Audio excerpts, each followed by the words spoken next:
So hi guys, welcome to Unacademy NEET. I am Akanksha, your chemistry educator. And यार GOC हम लोग fast track series में हमने start किया था और GOC में हम ऑलरेडी वैसे तो मेजर पोर्शन कवर कर चुके हैं, बट देन काफी important effect which is resonance, उसके हमने दो टाइप्स पढ़े थे आपके लास्ट सेशन में, टाइप 3, टाइप 4, टाइप 5 और टाइप 6 तक। अभी आज के सेशन में हम उसको कंप्लीट करने वाले हैं। अलॉन्ग विद दैट कैसे अगर आपको बहुत सारे रेजोनेटिंग स्ट्रक्चर्स दे दिए जाएं तो यार फिर आप कैसे डिटरमाइन करते हो कि which structure is actually more stable.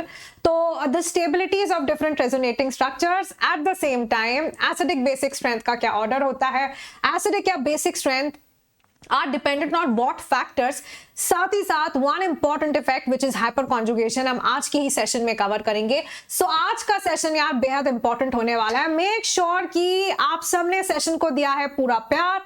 That means you have marked your attendance and you have hit the like button। इसी के साथ यार एक बड़ी इंपॉर्टेंट बात and that is this all star reloaded batch. यार आपको ध्यान होगा कि ऑल स्टार बैच हमने जनवरी में स्टार्ट किया था, 21 जनवरी आपका बैच स्टार्ट हुआ था, बट उस टाइम पर बहुत बच्चे उसको ज्वाइन नहीं कर पाए एंड आज उन्हें कंफ्यूजन है कि यार मैम इस स्टेज पर अगर हम बैच ज्वाइन करते भी हैं तो क्या हम अपना क्या इस टाइम पर सिलेबस कंप्लीशन भी हो जाएगा, रिवीजन भी हो जाएगा, क्वेश्चन प्रैक्टिस भी हम कर पाएंगे, बिकॉज टाइम अभी बहुत कम बचता है। तो देखिए आपका क्वेश्चन ही आपका आंसर है, क्योंकि टाइम अभी बहुत कम बचता है। जरूरी ये है कि एक सिस्टमैटिक अप्रोच के साथ आप आगे बढ़े, जहां बिल्कुल भी अपना टाइम वेस्ट किसी हाल में नहीं कर रहे हो। आप हर जगह दिन भर का जितना यार ये अपना टाइम जहां भी इन्वेस्ट कर रहे हो, आपके पास वहां से कुछ ना कुछ आउटपुट आना चाहिए एंड हेंस आपको जरूरत पड़ती है एक टीम की, जहां पर आपका टाइम बचाते हुए सही तरीके से टाइमली आपका सिलेबस कंप्लीट हो पाए। तो बैच में आपको सारे यूनिट्स मिलेंगे, यानी कि आपका पूरा सिलेबस कंप्लीट होगा। अलॉन्ग विद दैट रिवीजन पर भी ध्यान होगा, क्वेश्चन प्रैक्टिस पर भी, और अलग से आपको कोई टेस्ट सीरीज लेना नहीं पड़ेगा, क्योंकि बैच में ही आपको टेस्ट सीरीज मिल जाता है यार। जस्ट फॉर ₹3199 आपको जो है पूरे के पूरे बैच का सब्सक्रिप्शन मिल रहा है along with the test series. फिर आप जब कोड यूज कर लेंगे AK लाइफ, मैंने ना चैट्स कमेंट सेक्शन में यार लिंक पिन करा दी है, ठीक है? तो कमेंट सेक्शन में जो लिंक ऑलरेडी पिन्ड है आप उस पर जरूर क्लिक कीजिएगा and get yourself enrolled. Discuss कीजिए आज ही अपने पेरेंट्स के साथ, क्योंकि यार अभी ये डिस्काउंट चल रहा है। आई हैव नो आइडिया कि कब फी हाइक हो जाएगा, आप देखते हैं, और फिर फी हाइक हो, फिर से डिस्काउंट आए, इतना टाइम आप वेस्ट करेंगे, बैकलॉग्स होगा। तो यार अगर मन पक्का कर लिया है तो डिसीजन में देरी नहीं करनी है and get yourself enrolled timely. इसी के साथ साथ आपने ये ऑल स्टार रीलोडेड बैच में खुद को एनरोल करा लीजिए। और यार अभी ना आपका ये अनलॉक 20 भी चल रहा है, जहां पर आपका ये ऑफर वैलिड है 26 फरवरी तक, जहां पर आपको हर सब्सक्रिप्शन पर अभी 20% ऑफ मिल रहा है। अपने फ्रेंड्स के साथ, जूनियर्स के साथ इसको जरूर शेयर कीजिए। और बाकी let's get started. Type 3 resonance अभी हम यहां से कवर करना स्टार्ट करते हैं। तो टाइप 3 में हमारे पास क्या आता है, देखिए आपके पास डबल बॉन्ड है, डबल बॉन्ड के बाजू में सिंगल बॉन्ड है, और सिंगल बॉन्ड के बाजू में वापस क्या आ जा रहा है, डबल बॉन्ड आ जा रहा है। So you have a double bond, double bond के बाजू में आपके पास सिंगल बॉन्ड है, और फिर से आपके पास एक डबल बॉन्ड आ गया है। तो ये वाला रेजोनेंस क्या होता है, this is double bond, double bond, double bond resonance. वाह व्हाट अ प्यारा रेजोनेंस है ना, कितना प्यारा है यार ये तो। डबल बॉन्ड रेजोनेंस है ना। कैसे, जैसे कि आपके पास ये कंपाउंड है, मान लो यार, मान ही जाइए अब आप, देखो आपके पास क्या हो रहा है, यहां पर CH2 double bond CH2, sorry हाँ CH2 CH, इधर ये। अब मेरे को बताओ पहले तो इधर आपकी कंडीशंस पूरी हो रही हैं या नहीं। कंडीशंस पूरी होनी है आपकी टाइप 3 में। देखो डबल बॉन्ड के बाजू में डबल बॉन्ड होना चाहिए, double bond, single bond, double bond. तो जी डबल बॉन्ड, आहा, single bond, very good, double bond, wow मजा आ गया। देखो double bond, single bond, double bond, conditions आपकी फुलफिल हो रही हैं। तब आप क्या करेंगे, आप कुछ नहीं करना आपने। देखो यहां पर हम क्या करते हैं, इसका रेजोनेटिंग स्ट्रक्चर कैसे बनेगा, हम सब जानते हैं कि आपका जो ऑक्सीजन एटम होता है, electronegativity of oxygen is more than the electronegativity of carbon, है ना। तो ये जो आपका ऊपर स्ट्रक्चर लिखा है, आप इसको कैसे लिख सकते हो, CH2 डबल बॉन्ड CH, फिर इसके बाद कार्बन एटम। यहां पर ये जो आपका कार्बन एटम है ना, ये जो तुम्हारा कार्बन एटम है इसके ऊपर आ जाएगा पॉजिटिव चार्ज और ऑक्सीजन के ऊपर क्या आ जाएगा, नेगेटिव चार्ज आ जाएगा, है ना। ऑक्सीजन के ऊपर क्या आ जाएगा, नेगेटिव चार्ज। भाई ऐसा लिख सकते हैं ना, क्योंकि देखो यहां पर ऑक्सीजन इज मोर इलेक्ट्रोनेगेटिव, तो यहां पर क्या हो सकता है, ये जो आपकी डबल बॉन्ड की इलेक्ट्रॉन डेंसिटी है वो सारा ऑक्सीजन अपनी तरफ शिफ्ट करा लेगा। क्यों, क्योंकि ऑक्सीजन इलेक्ट्रोनेगेटिव है, तो डबल बॉन्ड की इलेक्ट्रॉन डेंसिटी ऑक्सीजन के ऊपर आ गई है। तो अब हमारे पास स्ट्रक्चर को ऐसे लिखा जा सकता है। और अब ये जो स्ट्रक्चर आपके सामने है ना यार, अब ये जो स्ट्रक्चर आपके सामने बनता है इसमें आप टाइप 1 लगा सकते हो, लगा सकते हो कि नहीं लगा सकते हो, इधर टाइप 1 लग सकता है। कैसे लगेगा, देखो डबल बॉन्ड के बाजू में सिंगल बॉन्ड और इधर इसके ऊपर पॉजिटिव चार्ज है, डबल बॉन्ड बाजू में सिंगल बॉन्ड, इधर क्या है, पॉजिटिव चार्ज। आहा, ये तो टाइप 1 हो गया यार। अब टाइप 1 में आप रेजोनेटिंग स्ट्रक्चर कैसे बनाते हैं, नंबरिंग करते हैं। ये कार्बन को नंबर 1, इस कार्बन को नंबर 2 और ये रहा आपके पास नंबर 3। तो ये जो इलेक्ट्रॉन डेंसिटी है इधर शिफ्ट होगी, इस कार्बन पर पॉजिटिव चार्ज आएगा। आपका जो रेजोनेटिंग स्ट्रक्चर है वो कैसा दिखने वाला है, ये देखो यहां पर आप जो रेजोनेटिंग स्ट्रक्चर बनाएंगे, डिडिंग डिडिंग, कैसा बनाएंगे आप, CH2, आहा, CH double bond CO negative. Wow, कितना सुंदर लग रहा है, देखो रेजोनेटिंग स्ट्रक्चर हमारा, है ना। बताइए ऐसा ही दिखेगा आपका रेजोनेटिंग स्ट्रक्चर या नहीं। ये हमने जो बनाया ओवरऑल कहां से हमने शुरुआत की थी, ये वाले स्ट्रक्चर से। इसमें इलेक्ट्रॉन डेंसिटी पहले तो ऑक्सीजन के ऊपर हमने शिफ्ट करा दी, भाई ऑक्सीजन के ऊपर नेगेटिव चार्ज आ चुका है, अब तो टाइप 1 बन गया। अब तो मैम ये तो हम ऐसे बना देते हैं, बस पूछिए मत। बताइए, कह दो जी यस मैम क्लियर है। यार थोड़ी आग तो लगा दो चार्ट सेक्शन में। ओ माय गॉड, हमारी चार्ट सेक्शन तो एकदम ऐसे सूखी सूखी लग रही है मेरे को, ऐसा तो होता ही नहीं है कभी, है ना। ये तो मतलब तुमने तो बिल्कुल आग नहीं लगाई हुई। अरे मैम हम आग मतलब जोशफुल है हमारे अंदर, ऐसे डेडिकेटेडली सुन रहे हैं आपकी बात। ऐसे आप जब चार्ट देखते हो बस आग हम तभी लगाते हैं, वरना हमारे अंदर होती है, ऐसे दिखाते नहीं हम, है ना। बहुत बढ़िया, वेरी गुड, मजा आ रहा है, वेरी गुड यार। ठीक है आगे बढ़ जाते हैं। फिर यहीं पर टाइप, अच्छा इसी में ना मैं आपको एक होमवर्क देती हूँ। So this is your homework question, ठीक है। ये आपका होमवर्क क्वेश्चन है, इसका आपने रेजोनेटिंग स्ट्रक्चर बनाकर लेकर आना है। देखो देख लो, इसको बेंजल्डिहाइड कहते हैं। बेंजीन रिंग के ऊपर मैंने यहाँ पर ये CHO आपका एल्डिहाइड फंक्शनल ग्रुप लगाया हुआ है, इसका आपने रेजोनेटिंग स्ट्रक्चर बनाकर लेकर आना है। अब नेक्स्ट आपको क्या सीखना है कि यार जैसे हमारे पास क्या था, जैसे हमारे पास प्लस M इफेक्ट होता है वैसे ही हमारे पास माइनस M इफेक्ट भी होता है, या फिर उसको आप -R भी कह सकते हो। तो देखो माइनस M इफेक्ट जो होता है ना, यहां पर क्या हो रहा होगा, रिंग की इलेक्ट्रॉन डेंसिटी कम हो रही होगी। ये आपका इलेक्ट्रॉन विड्रॉइंग इफेक्ट होता है। कैसा इफेक्ट होता है, ये जो माइनस M इफेक्ट है, this is an electron withdrawing effect. कैसा इफेक्ट है, इलेक्ट्रॉन विड्रॉइंग। देखो फॉर एग्जाम्पल आपका रेजोनेंस हुआ, है ना, और रेजोनेंस की वजह से रिंग के ऊपर पॉजिटिव चार्ज आ जाए। भाई ये भी तो पॉसिबल है ना, कभी कभी रिंग के ऊपर नेगेटिव चार्ज आ सकता है। और हो सकता है फॉर एग्जांपल जब आप ये वाला होमवर्क बनाकर आएंगे ना, तो आपकी रिंग के ऊपर पॉजिटिव ही चार्ज आएगा। तो अगर रिंग के ऊपर पॉजिटिव चार्ज आ रहा है रेजोनेंस की वजह से, तो यानी आप इलेक्ट्रॉन डेंसिटी कम कर रहे हो, रिंग की इलेक्ट्रॉन डेंसिटी को आप कम कर रहे हो। यानी कि आपका जो ग्रुप लगा हुआ है वो इलेक्ट्रॉन्स विड्रॉ कर ले रहा है, ले रहा है रिंग से। तो वैसे इफेक्ट को हम क्या बोलते हैं, माइनस M इफेक्ट बोलते हैं। कैसा इफेक्ट बोलते हैं, माइनस M इफेक्ट। ठीक है यार। अब क्वेश्चन ये आता है कि मैम हमें कैसे पता चलेगा कि कोई ग्रुप माइनस M इफेक्ट दिखाता है। तो देखिए उसके लिए हमारे पास एक कंडीशन होती है। ठीक है, देखो कंडीशन क्या कहती है, इसको ध्यान से देखना, फिर क्वेश्चन सॉल्व करेंगे। कि आपके पास जो भी आपके ग्रुप से एटम्स अटैच्ड है ना, मान लीजिए X और Y तुम्हारे एटम्स अटैच्ड हैं। ओके यार, है ना, X और Y अटैच्ड है आपके पास आपकी रिंग से। अरे भाई जैसे इसको CN के साथ कंपेयर करो तुम लोग, बहुत बढ़िया। ठीक है, तो देखिए आपके पास यहां पर कोई भी X और Y एटम है।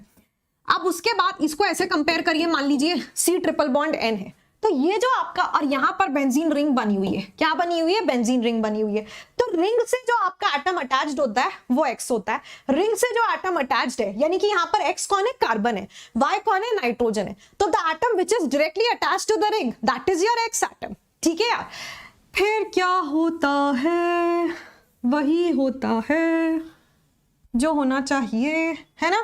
तो देखिए हमारे पास पहली कंडीशन क्या होती है कि x और y के बीच में आइदर डबल बॉन्ड होना चाहिए या फिर ट्रिपल बॉन्ड होना चाहिए। तो x और y के बीच में या तो डबल बॉन्ड होना चाहिए या फिर ट्रिपल बॉन्ड होना चाहिए। दिस इज द पहला कंडीशन कि x और y जो एटम्स हैं उनके बीच में या तो डबल बॉन्ड हो या ट्रिपल बॉन्ड हो। फिर अगर इतनी कंडीशन वो सेटिस्फाई कर जाते हैं तो सेकंड कंडीशन क्या कहती है, कंडीशन नंबर टू क्या कहती है, that the electronegativity of y atom should be greater than the electronegativity of x atom. x atom से y एटम की इलेक्ट्रोनेगेटिविटी ज्यादा होनी चाहिए। अब मेरे को एक बात बताओ, अगर आपका ये CN ग्रुप है ना, मैंने ऐसे बनाया हुआ C ट्रिपल बॉन्ड N, क्या ये माइनस M इफेक्ट दिखाएगा? पहली कंडीशन या तो डबल बॉन्ड होना चाहिए x और y के बीच या ट्रिपल बॉन्ड, देखो ट्रिपल बॉन्ड है, पहली कंडीशन फुलफिल हो रही है। दूसरी condition electronegativity of y atom should be greater than the electronegativity of x atom. तो यार यहां पर ये तुम्हारा y एटम है, ये तुम्हारा x एटम है ना, ये y एटम है, x एटम है। y की इलेक्ट्रोनेगेटिविटी, नाइट्रोजन की इलेक्ट्रोनेगेटिविटी कार्बन से ज्यादा होती है कि नहीं होती? बिल्कुल होती है ना यार। तो क्योंकि आपके Y की इलेक्ट्रोनेगेटिविटी ज्यादा होती है as compare to that of the X atom, तो ये कर देगा यार माइनस M इफेक्ट दिखा देगा, है ना, इसने दिखा देना है माइनस M इफेक्ट। अब आप मुझे बताएंगे, यहां पर आपके सामने कुछ एग्जांपल्स लिखे हैं, इनमें से कौन कौन है जो माइनस M इफेक्ट दिखाता है, कौन नहीं दिखाता है। तो पहला आपके पास जो एग्जाम्पल बनता है, देखो यार यहाँ पर हमारे पास ये ग्रुप्स अटैच्ड है ना। तो देखिए ये आपका एल्डिहाइड फंक्शनल ग्रुप है, C डबल बॉन्ड OH, फिर यहां पर CH2OH बना हुआ है। पहले तो इसी को देख लेते हैं, पहला वाला दिखाएगा या नहीं दिखाएगा, बताओ दो, बोलो जी। नंबर 1 एल्डिहाइड फंक्शनल ग्रुप, क्या ये माइनस M इफेक्ट शो करेगा? बिल्कुल करेगा कांक्षा मैम, बिल्कुल करेगा, हाँ जी बिल्कुल करेगा। माइंड मैप्स आपके आज हम अपलोड कर देंगे टेलीग्राम पर, है ना, तो आई विल अपलोड। वैसे मैं आपको एक बात बताऊं, नहीं, फिर आप कहोगे मैम यार, ऐसे जो हमारा टारगेट ग्रुप है, टारगेट ग्रुप में मैं ऑलरेडी कल रात शेयर कर चुकी हूँ माइंड मैप्स, ठीक है। तो अगर आप मेरे ये क्वेश्चन सीरीज वाले ग्रुप में होते, ये जो हमारा क्वेश्चन सीरीज है, ठीक है, जिसका जितने स्टूडेंट्स पार्ट ऑलरेडी बन चुके हैं, तो उनके साथ माइंड मैप आकांक्षा मैम कल ही उनको भेज चुकी हैं, आपके लिए भी आज हो जाएगा, तो वो सबको ही मिलने वाला है। इससे पहले भी यार कुछ हो जाए तो आप सब कुछ भूल जाते हैं ना, इससे पहले भी मैं हर दिन आपको फ्री कंटेंट कितना सारा प्रोवाइड कर चुकी हूँ, इतने सारे माइंड मैप्स, इतनी सारी फॉर्मूला शीट, इतना कुछ आपको मैं प्रोवाइड कर चुकी हूँ और अभी भी कर ही रही हूँ, आगे भी करती ही रहूंगी। PYQs DPP क्या नहीं दिया है आपको, है ना, ठीक है, तो ऑलरेडी उनको दे दिए गए हैं, और लेकिन आपको भी मिल जाने वाले हैं, आज आपको भी मिल जाएंगे। कितने स्टूडेंट्स यहाँ पर हमारे चैट सेक्शन में है यार? चैट में वो कौन कौन है जो हमारे टारगेट ग्रुप्स में एडेड है, बताना एक बारी, चैट में कौन कौन है जो हमारे टारगेट ग्रुप में एडेड है? पूछिए उनसे। आकांक्षा मैम दिन भर में लगी रहती है उनके पीछे, क्या कर रहे हो तुम लोग, है ना, टारगेट्स पूरे हो रहे हैं आपके कि नहीं हो रहे हैं? जूम सेशन रख लिया जाए और फिर उनकी रिपोर्ट हम लेते हैं कि कैसा वो परफॉर्म कर रहे हैं, and I also make sure that I keep motivating them, है ना, ठीक है। अच्छा, नॉमेनक्लेचर भाई, नॉमेनक्लेचर के बारे में आपको ऑलरेडी बताया गया है। देखो आपने अभी थोड़े दिन पहले एक सेशन देखा था, 1-2-3 दिन पहले हमने आपका ओरिएंटेशन सेशन लिया था। I mean that was the launch session for this series. मैंने लिखा है, एक सेशन में लिखा हुआ है ऑर्गेनिक केमिस्ट्री का डर खत्म, जिसमें बहुत सारे स्टूडेंट्स ने उस सेशन को लाइव भी देखा था अभी 2 दिन पहले। उस सेशन के डिस्क्रिप्शन बॉक्स में नॉमेनक्लेचर और आइसोमेरिज्म का लिंक है। नॉमेनक्लेचर आइसोमेरिज्म वहां पर ऑलरेडी कवर करा दिया गया है भाई। मैंने अभी 20 डेज पहले GOC कराया था, यानी ये जो मैं पढ़ा रही हूँ ये मैं 20 दिन पहले ही पढ़ा चुकी हूँ। फिर उसके बाद नॉमेनक्लेचर भी मैंने 20 डेज पहले कराया, और आपका ये आइसोमेरिज्म भी 20 डेज पहले ही कराया, एक साथ ही कराया था बिल्कुल सब कुछ, है ना। तो GOC के बिना बात नहीं बनती है। नॉमेनक्लेचर और आइसोमेरिज्म का पूरे बाकी और टॉपिक से कोई लेना देना नहीं है, तो अब वो आप कर सकते हैं, लेकिन GOC अगर एक स्टूडेंट को नहीं आता होगा तो आएगा ही नहीं। नॉमेनक्लेचर आप रिकॉर्डेड में फिनिश कर सकते हो, पर GOC को लाइव देखना जरूरी है। तो जस्ट मैंने अभी रिसेंटली GOC फिनिश किया था स्पेशल क्लास में, स्टिल मैं आपको इसीलिए पढ़ा रही हूँ क्योंकि ये जरूरी है, इसके बिना बाकी कुछ नहीं सीख पाएंगे आप, ठीक है। ओके है जी। अच्छा, आज सबने क्या करना है, आकांक्षा मैम के ग्रुप में फटाफट आ जाओ यार, ये ग्रुप बस आपका ही इंतजार कर रहा है, इंतजार है तो बस आपका, ठीक है। क्या करना है उसके लिए, और आपको पता है हमारे ऑलरेडी 2 व्हाट्सएप ग्रुप पूरे फुल हो चुके हैं, क्योंकि व्हाट्सएप ग्रुप में ना लिमिटेशन होती है नंबर ऑफ स्टूडेंट्स की, तो वो ऑलरेडी फुल हो चुके हैं। अभी हम 3rd वाला स्टार्ट कर रहे हैं, मतलब 3rd में कुछ ही स्टूडेंट्स ऐड हो पाए हैं, और क्या बोलते हैं, फिर हम अपना नया ग्रुप स्टार्ट करेंगे टेलीग्राम पर, क्योंकि नंबर ऑफ स्टूडेंट्स बहुत ज्यादा बढ़ चुका है, तो इसीलिए अब हमें टेलीग्राम पर हम आपका ग्रुप बना रहे हैं, ठीक है। वहां पर आपको मिलते हैं daily targets, eight the same time बाकी भी वहीं पर आपको सारे अपडेट्स मिलते हैं, ठीक है।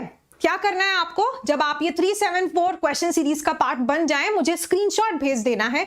मैं आई एम आकांक्षा कर्णवाल, मेरे नाम का सही स्पेलिंग डिस्क्रिप्शन बॉक्स में मिलता है, इस नाम के साथ मुझे टेलीग्राम पर ढूंढिए, मेरे टेलीग्राम में जुड़ जाइए, वहां पर आपको इसके बारे में डिटेल्ड इंफॉर्मेशन मिल जाएगा। आज के क्लास के नोट्स भी आपको इस सेशन के जस्ट बाद वहीं पर मिल जाते हैं, ठीक है। अगर कोई ऐसे हैं जिनको ऐड नहीं किया गया है तो घबराइए नहीं, हो जाएंगे। और जितने हमारे प्लस स्टूडेंट्स हैं वो तो बाय डिफॉल्ट उस सीरीज का पार्ट है ही, अगर आपके पास प्लस है, आइकॉनिक है, तब तो यार कोई सीन नहीं है। अगर आपके पास नीट यूजी प्लस या आइकॉनिक है, ठीक है, क्रैश कोर्स वाले स्टूडेंट्स को अलग से लेना होगा, यानी कि आपको यार एक्सेस उसका नहीं मिल पाएगा, ठीक है। तो अगर आपके पास क्रैश कोर्स है तो फिर आपको उसको लेना होगा, और फिर आप जब उस सीरीज में एनरोल कराएंगे तब आप उसका पार्ट बन पाएंगे। देखो पहला, अब वापस इधर आ जाते हैं अपने टॉपिक पर, है ना, भटकिए मत, है ना, भटकिए मत, डोंट गेट डिस्ट्रैक्टेड। एनीवेज मेरे को ये जल्दी जल्दी फिनिश करना है, हम बहुत जल्दी इसको फिनिश करेंगे, और अब आपके पास बहुत इजी रेजोनेंस बचता है। ये जितना टफ था वो सारा हमने फिनिश कर लिया है। अब इसके बाद जो आगे की क्लास बचती है that is very very easy, ध्यान से हम पूरा कवर कर लेते हैं बस जल्दी से, है ना यार।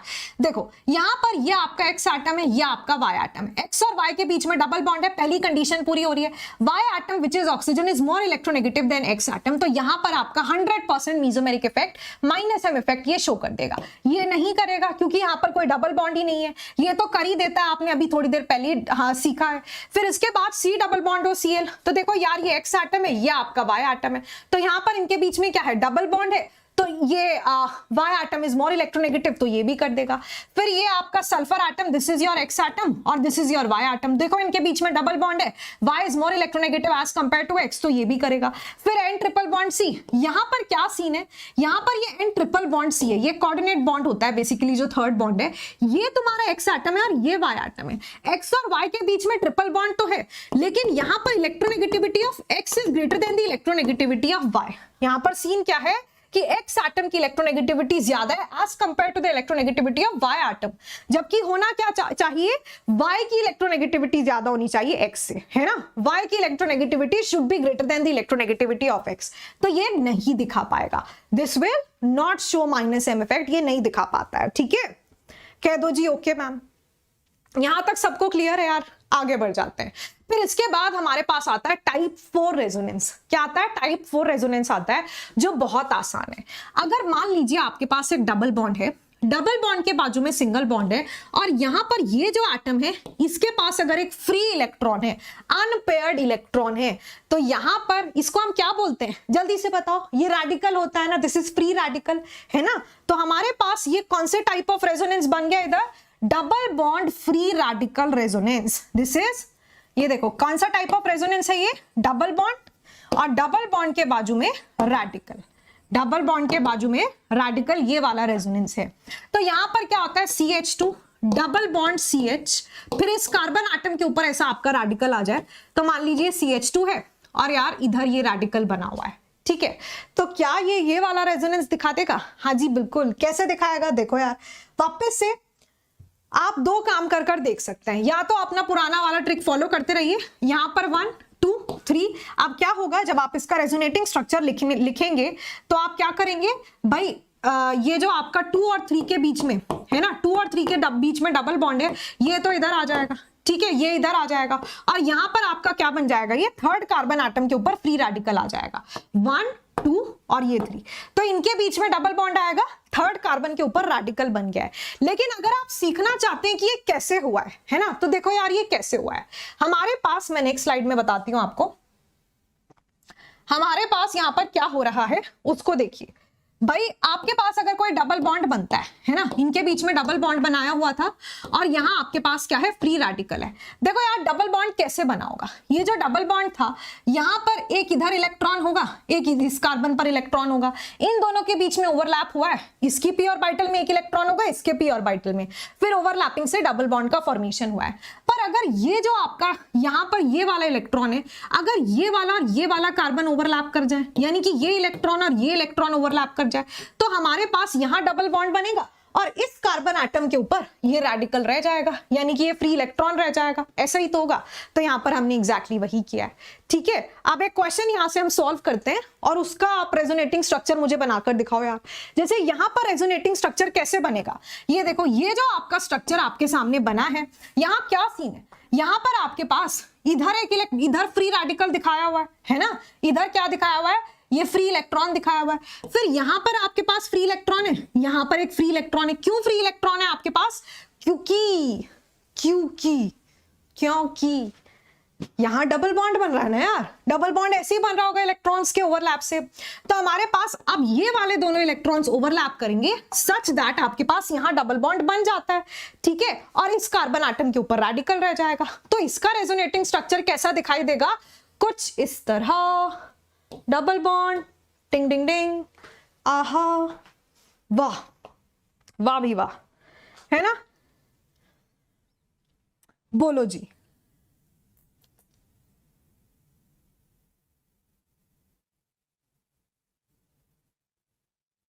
बोलो जी बोलो, कोई मुश्किल आपको।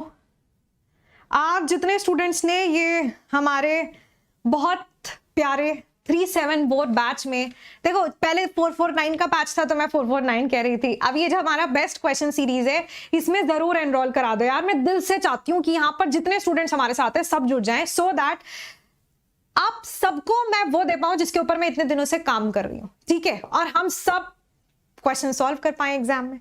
आप एग्जाम देने के बाद मुझे बताएं कि मैम क्वेश्चंस आसानी हुई सबसे ज्यादा सॉल्व करने में कहाँ, केमिस्ट्री में, या फिर मैम अभी तक तो क्वेश्चन सॉल्व नहीं हो रहे थे बट अभी आया है कॉन्फिडेंस। ठीक है, very good very good very good, बहुत बढ़िया। अब आप मुझे एक क्वेश्चन का आंसर देंगे। हमारे पास यहां पर ये एक स्ट्रक्चर बना है, क्या ये वाला जो स्ट्रक्चर, इसको अगर मैं ए बोल दूं, इसको अगर हम ए नाम दे दें, तो क्या यार ये रेजोनेंस दिखाएगा? ये जो ए आपको दिख रहा है, क्या विल दिस शो रेजोनेंस? क्या ये रेजोनेंस शो करता है क्या? क्या ये रेजोनेंस शो करता है क्या, बताएं, करता है ये रेजोनेंस शो? बोलो यार। नहीं नहीं, हमें नहीं मालूम है, नहीं करेगा। नो यार तुम लोग ऐसे, नो नहीं करेगा। ठीक है, क्यों नहीं करेगा? क्योंकि देखिए यहां पर क्या होता है, फ्री रेडिकल है ना, ये जो आपका फ्री रेडिकल यहां पर बना हुआ है, फ्री रेडिकल और डबल बॉन्ड के बीच, ये देखो फ्री रेडिकल है और यार इधर आपके पास क्या है, you have a double bond. तो फ्री रेडिकल और डबल बॉन्ड के बीच एक sp3 हाइब्रिडाइज्ड कार्बन एटम आ गया। क्या आ गया है? एक sp3 हाइब्रिडाइज्ड कार्बन एटम आ गया। अगर डबल बॉन्ड के जस्ट बाजू में रेडिकल होता है तब रेजोनेंस हो पाता है, यहां नहीं हो पाएगा, लेकिन इधर हो जाएगा। देखो क्योंकि यहां पर डबल बॉन्ड और डबल बॉन्ड के साइड वाले ही कार्बन पर क्या रेडिकल है, तो इधर रेजोनेंस विल बी पॉसिबल। यहां resonance will be possible, here resonance will not be possible. ठीक है, आगे बढ़ जाते हैं, फिर हम सीखते हैं अपना टाइप 5 रेजोनेंस। देखो टाइप 5 रेजोनेंस कैसा होता है, बहुत सिंपल। यहां पर हम लोग के पास क्या सीन होता है यार, इसको ध्यान से देखना। टाइप 5 किसको बोलते हैं? जब हमारे पास यहां पर क्या हो, इसके ऊपर लोन पेयर और इधर आपके पास क्या है, मान लीजिए नेगेटिव चार्ज। तो यार ये डोनर हुआ, सॉरी पॉजिटिव है ना। तो देखो कार्बोकेटायन है, पॉजिटिव चार्ज है, तो इसके पास जरूर क्या होगी, वेकेंट ऑर्बिटल होगी। इसके पास क्या होगी, वेकेंट पी ऑर्बिटल होगी। और यहां पर नाइट्रोजन जो होता है, नाइट्रोजन हैज लोन पेयर, तो नाइट्रोजन के पास क्योंकि लोन पेयर है तो वो आपका डोनर एटम की तरह काम करेगा कि नहीं करेगा? किसकी तरह काम करेगा? डोनर एटम की तरह काम करेगा, है ना।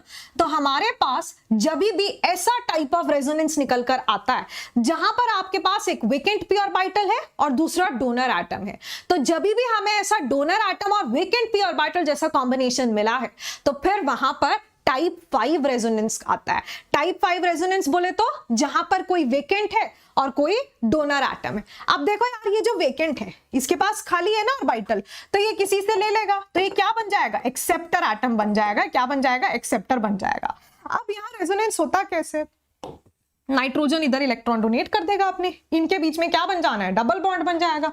देखो क्या होगा, यहां पर आपके पास इसका रेजोनेटिंग स्ट्रक्चर कैसा दिखने वाला है यार, बताओ मेरे को। आपके पास ये कार्बन एटम है CH2, डबल बॉन्ड, नाइट्रोजन इधर ये, और क्योंकि नाइट्रोजन का यहां पर डबल बॉन्ड बन चुका है, नाइट्रोजन ने अपने दोनों इलेक्ट्रॉन्स डोनेट किए, है ना, नाइट्रोजन ने अपने दोनों इलेक्ट्रॉन्स डोनेट किए for the formation of this double bond, right. नहीं तो नॉर्मली क्या होता है, एक इधर से आता है, एक दूसरे साइड से आता है, मतलब दोनों एटम्स एक एक इलेक्ट्रॉन कंट्रीब्यूट करते हैं। But since here both the electrons have been donated by nitrogen, और क्योंकि नाइट्रोजन 4 बॉन्ड बना रहा है, तो नाइट्रोजन के ऊपर पॉजिटिव चार्ज आ जाएगा। बाकी देखो इसकी वैलेंसी मेरे को पूरी लग रही है ना, इसने 2 हाइड्रोजन के साथ बॉन्ड बनाया, 2 डबल बॉन्ड बनाया, इसकी वैलेंसी पूरी है। इधर भी सीन सॉर्टेड है। तो ये आ गया हमारे पास कौन सा रेजोनेंस, बोलो जी। This is what type of resonance, कह दें जरा। This is vacant orbital donor atom वाला रेजोनेंस, जहां पर एक वेकेंट p ऑर्बिटल होती है और एक लोन पेयर होता है। ठीक है, एक क्या होती है, वेकेंट p ऑर्बिटल होती है और एक लोन पेयर होता है। ये वो वाला रेजोनेंस है। वाह मैम वाह, मजा ही आ गया, है ना। देखो मैं जानती हूँ मैंने ये टॉपिक जस्ट रिसेंटली पढ़ाया था, बट ये अच्छा टॉपिक है, इसको पढ़ाकर ना मैं ऐसा बोर नहीं होती हूँ, मजा आता है। टाइप 6 आखिरी टाइप हमारे पास जो बचता है वो बिल्कुल सेम है वैसा ही जैसे टाइप 2 रेजोनेंस होता है। द ओनली डिफरेंस इज, ध्यान से सुनिएगा, ओनली डिफरेंस इज हमारे पास यहां पर क्या होगा, एक ऑर्बिटल होगी जिसमें लोन पेयर होंगे। क्या होंगे, लोन पेयर। तो जी यहां पर हमारे पास लोन पेयर होते हैं, और जो दूसरी ऑर्बिटल होगी वो वेकेंट होगी, लेकिन इस बारी वेकेंट कौन होगी, डी ऑर्बिटल वेकेंट होगी। देखो मैंने डबल शेप बनाया है, ये डी ऑर्बिटल का डबल शेप है कि नहीं, तो हमारे पास यहां दूसरी क्या होती है, वेकेंट डी ऑर्बिटल होती है। We have vacant D orbital here, तो खाली डी ऑर्बिटल और इधर आपके पास क्या आ गया है, लोन पेयर आया है। अच्छा यार, वेकेंट डी ऑर्बिटल किस किस के पास होती है, जैसे हमारे पास क्लोरीन है, सल्फर है, फास्फोरस है, जितने भी थर्ड पीरियड या उससे नीचे वाले एलिमेंट्स होते हैं सबके पास वेकेंट डी ऑर्बिटल होती है कि नहीं। तो क्लोरीन, सल्फर, फास्फोरस, ये सबके पास वेकेंट डी ऑर्बिटल होती है। तो ये सब आपका ये वाला टाइप ऑफ रेजोनेंस दिखा सकते हैं। इसका आपको एक एग्जांपल बताएं, तो जैसे यार CH2 नेगेटिव है और यहां पर Cl लगा है, बताओ इधर ये रेजोनेंस पॉसिबल है या नहीं। क्योंकि देखो यहां पर हमारे Cl के पास वैसे तो लोन पेयर भी होते हैं, इसमें कोई डाउट नहीं है। Cl के पास जो लोन पेयर होते हैं वो क्लोरीन के पास या किसी भी हेलोजन के पास वो लोन पेयर कहां बैठे होते हैं, उसकी p ऑर्बिटल में, है ना। लेकिन d ऑर्बिटल तो खाली होती है। देखो यार, क्लोरीन की अगर आप बात करते हो तो इलेक्ट्रॉनिक कॉन्फ़िगरेशन बनती है 3s2 3p5 एंड 3d0, तो d तो इसकी पूरी खाली है। तो यहां से ये जो आपका लोन पेयर है ये इसकी d ऑर्बिटल में जा सकता है। तो हमारे पास इसका रेजोनेटिंग स्ट्रक्चर कैसा दिखाई देगा, CH2 डबल बॉन्ड Cl, और यहां पर Cl के ऊपर एक पॉजिटिव चार्ज आ जाएगा, क्योंकि Cl के पास एक इलेक्ट्रॉन एक्स्ट्रा आ जाएगा because of this double bond, तो उसके ऊपर पॉजिटिव चार्ज आ जाता है। तो बोलो यार, यहां पर इसी के साथ all the types of resonating structures या all the types of resonance हमने कवर कर लिया है। इसी के साथ रेजोनेंस के सभी टाइप्स हमने कवर कर लिए हैं। बोलो कि मजा आया मैम, है ना।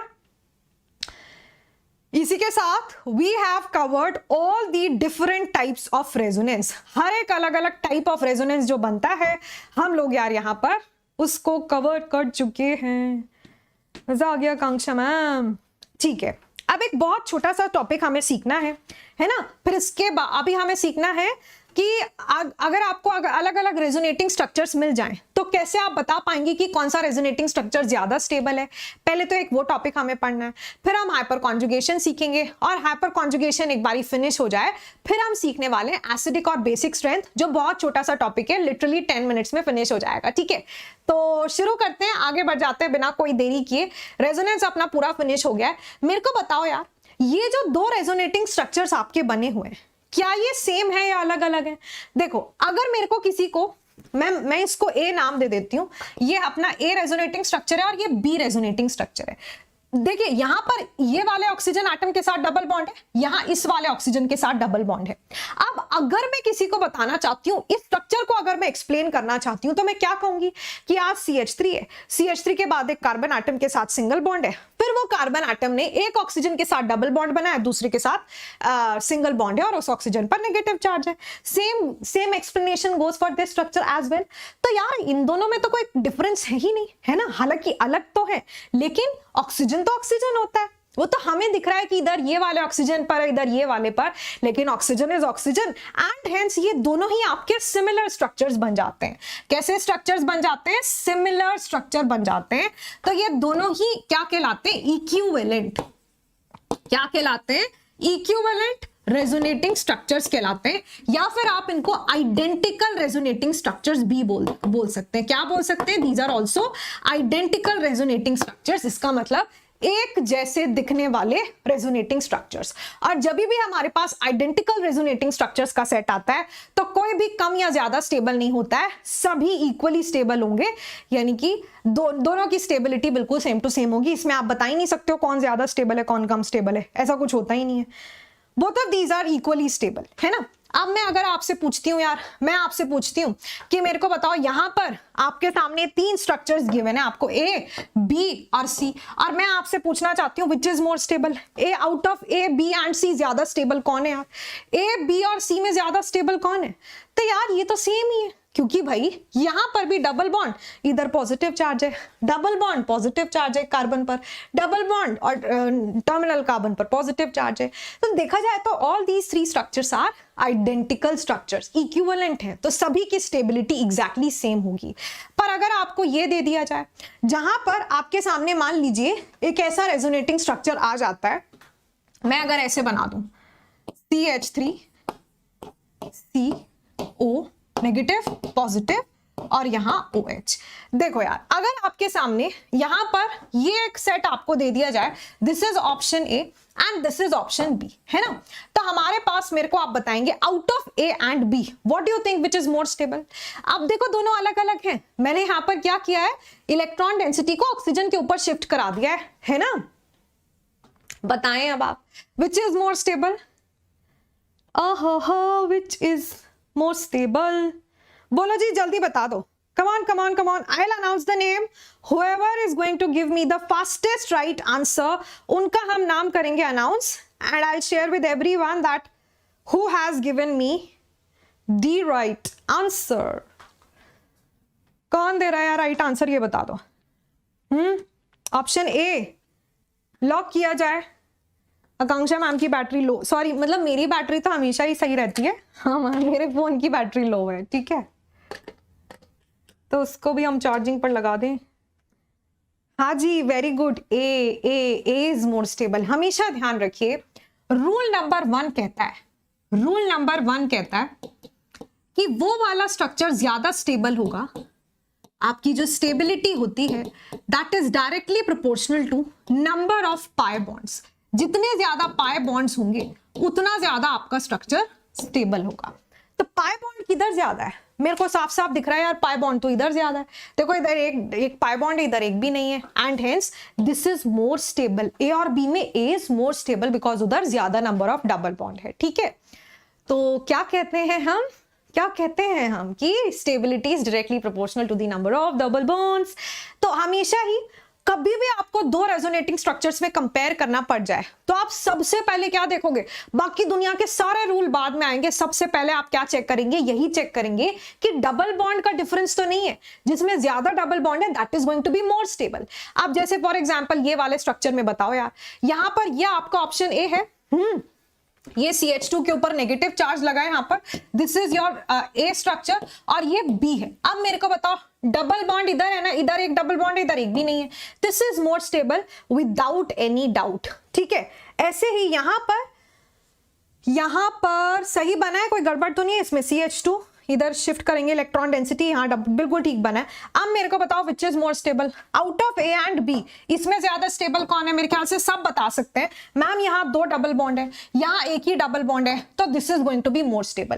अब आप मुझे यहां पर बताएंगे, मान लीजिए आपके पास इसी का एक रेजोनेटिंग स्ट्रक्चर आपको दिया गया है, किस तरह, ये जो आपका फिनॉल रिंग है ना यार, इसका आपको मान लीजिए ये बनाकर दिया गया है OH पॉजिटिव, फिर यहां नेगेटिव आएगा और ये रहा। अब मेरे को बताओ, अब क्या ख्याल है आपका इसमें, बताओ, out of A and B, if this is A and this is B, what do you think which is more stable? Out of A and B कौन ज्यादा स्टेबल है? बोलो जी। अरे मैम, आकांक्षा मैम एक बात तो सुनिए, अरे अरे अरे A फॉर आकांक्षा मैम सुनिए जरा। देखो यहां पर क्या हो गया है बच्चों, यहां पर आपके पास दोनों ही स्ट्रक्चर्स में same number of double bond है, इधर भी 3 डबल बॉन्ड है और इधर भी 3 डबल बॉन्ड है। देखो 1 2 3, 1 2 3, आहा। तो डबल बॉन्ड के बेसिस पर आंसर नहीं दिया जा सकता है। तो आप हमेशा ध्यान रखिए कि अगर आपके पास ऐसा सिचुएशन आ जा रहा है जहां पर दोनों ही स्ट्रक्चर्स में, दोनों ही सेट में, दोनों ही रेजोनेटिंग स्ट्रक्चर्स में same number of double bond आ जाते हैं, तो हमेशा ध्यान रखना फिर एंट्री होती है किसकी? रूल नंबर 2 की। फिर हमारे पास कौन आता है? रूल नंबर 2 आता है। रूल नंबर 2 क्या कहता है कि देखिए क्या होगा, अकॉर्डिंग टू रूल नंबर 2 हमारे पास जो स्टेबिलिटी होती है, ठीक है, that is inversely proportional to new charge development. Stability आपकी न्यू चार्ज डेवलपमेंट के इनवर्सली प्रोपोर्शनल होती है।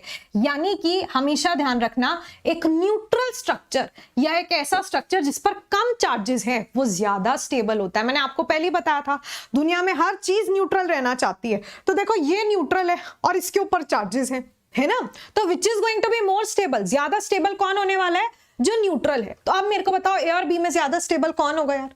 जल्दी से बताओ, विच is more stable out of A and B? A और B, तो जिसमें कम चार्जेस हैं, तो इसीलिए लिखा है इनवर्सली प्रोपोर्शनल। इनवर्सली प्रोपोर्शनल है किसके? न्यू चार्ज डेवलपमेंट के। यानी कि अगर स्ट्रक्चर में नए चार्जेस आ जा रहे हैं तो स्टेबिलिटी कम हो जाएगी। लेकिन इसको कब लगाना है? हमेशा रूल नंबर 1 के बाद लगाना है। तो मैं आपको जितने भी रूल्स यहां पर लिखवा रही हूं वो आप ध्यान रखिए, उनका सीक्वेंस इंपॉर्टेंट है भाई। रूल नंबर 1 के बाद ही रूल नंबर 2 आता है, रूल नंबर 2 के बाद 3, 3 के बाद 4, टिंग टिंग टिंग टिंग टिंग। ठीक है, तो ऑप्शन ये रहा आपका, option A will be the right answer. कह दो जी ओके मैम, है ना। आप जरा इनमें कंपेयर करेंगे, आप यहां पर आपको ये 2 स्ट्रक्चर्स बनाकर दिए गए हैं और इसमें क्या हुआ है कि इधर तो Cl के ऊपर नेगेटिव चार्ज है, यहां बोरॉन के ऊपर नेगेटिव चार्ज है। हियर ये जो बोरॉन एटम है ना, इसके ऊपर नेगेटिव चार्ज है और इधर कोई डबल बॉन्ड नहीं है। ये वाले स्ट्रक्चर में there is no double bond here, यहां पर सिंगल ही बॉन्ड है। ठीक है, so there is this single bond और इधर डबल बॉन्ड है। अब मुझे बताओ, अगर ये A है और अगर ये B है तो कौन ज्यादा स्टेबल है? देखो क्या दोनों में पहला, सबसे पहले कौन आएगा? Rule number 1, number of pi bond किधर ज्यादा है? इधर भी एक पाई बॉन्ड है, उधर भी एक पाई बॉन्ड है। Rule number 1 fail. Number 2, rule number 2 क्या कहता है? जिधर कम चार्जेस हैं, इधर भी एक नेगेटिव चार्ज है, उधर भी एक नेगेटिव चार्ज है, तो रूल नंबर 2 भी फेल हो जाता है।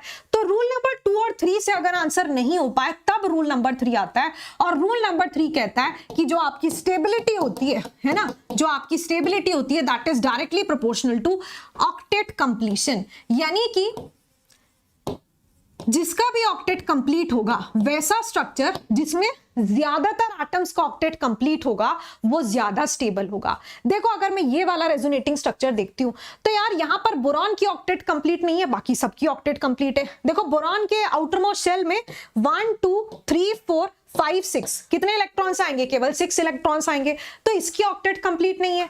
ये वाले रेजोनेटिंग स्ट्रक्चर में बोरॉन की भी ऑक्टेट कंप्लीट है और बाकी सबकी भी ऑक्टेट कंप्लीट है, क्लोरीन की भी कंप्लीट है।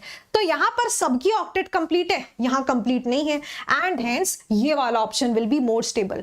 तो रूल नंबर 1 और 2 फेल हो जाए तो फिर आता है ऑक्टेट रूल, यानी कि वैसे स्ट्रक्चर में जिसमें मैक्सिमम एटम्स की ऑक्टेट कंप्लीट हो रही है, that is going to be more stable. अब देखो यहां पर मैं इसका एक और रेजोनेटिंग स्ट्रक्चर बनाती हूं और फिर आपने मुझे बताना है विच इज मोर स्टेबल। तो यहां O नेगेटिव है और यहां डबल बॉन्ड है। मेरे को बताओ यार, ये अगर तुम्हारा ऑप्शन A है और ये अगर आपका ऑप्शन B है, which is going to be more stable? ये आप इन दोनों में से कौन ज्यादा स्टेबल होगा? जल्दी से बता दो, कह दो कि मैम ये होगा। तो देखिए यहाँ रूल नंबर 1 फेल हो रहा है क्या? हाँ जी बिल्कुल, एक एक डबल बॉन्ड दोनों में। रूल नंबर 2 भी फेल हो रहा है, नेगेटिव नेगेटिव चार्ज दोनों में। रूल नंबर 3 भी फेल हो जाएगा क्योंकि ऑक्टेट तो सभी का पूरा है। तो ऐसे केस में जब रूल 1 2 3 किसी से बात नहीं बने तब हमारे पास आता है रूल नंबर 4। और रूल नंबर 4 क्या कहता है कि आपका जो नेगेटिव चार्ज है, negative charge should be on more electronegative atom. एक ऐसा स्ट्रक्चर जिसमें नेगेटिव चार्ज ज्यादा इलेक्ट्रोनेगेटिव एटम पर है और आपका जो पॉजिटिव चार्ज है वो लेस इलेक्ट्रोनेगेटिव एटम पर है, एक ऐसा स्ट्रक्चर ज्यादा स्टेबल होगा। कौन सा स्ट्रक्चर ज्यादा स्टेबल होगा? जिसमें नेगेटिव चार्ज मोर इलेक्ट्रोनेगेटिव पर हो और पॉजिटिव चार्ज लेस इलेक्ट्रोनेगेटिव पर हो। तो देखो यहां पर कार्बन के ऊपर नेगेटिव चार्ज है और इधर ऑक्सीजन के ऊपर नेगेटिव चार्ज है। कार्बन और ऑक्सीजन में ज्यादा इलेक्ट्रोनेगेटिव कौन होता है? ऑक्सीजन। तो which is more stable structure? ये वाला स्ट्रक्चर ज्यादा स्टेबल है क्योंकि इधर नेगेटिव चार्ज कहां पर है? ऑक्सीजन एटम के ऊपर नेगेटिव चार्ज है। फिर यहां पर रूल नंबर 4 के अकॉर्डिंग आप मुझे आंसर करेंगे, what will be the answer to this question यार। और देखो यहां पर आपके पास ये जो है ना, ये सिंगल बॉन्ड है, ये सिंगल बॉन्ड है और यहां डबल बॉन्ड है। ओके है जी, here you have a double bond and there is this single bond. This is your option A and this is your option B. Option A और B में बताएं जरा विच इज मोर स्टेबल। बताना यार, option A और option B में कौन ज्यादा स्टेबल है? बता दो जी।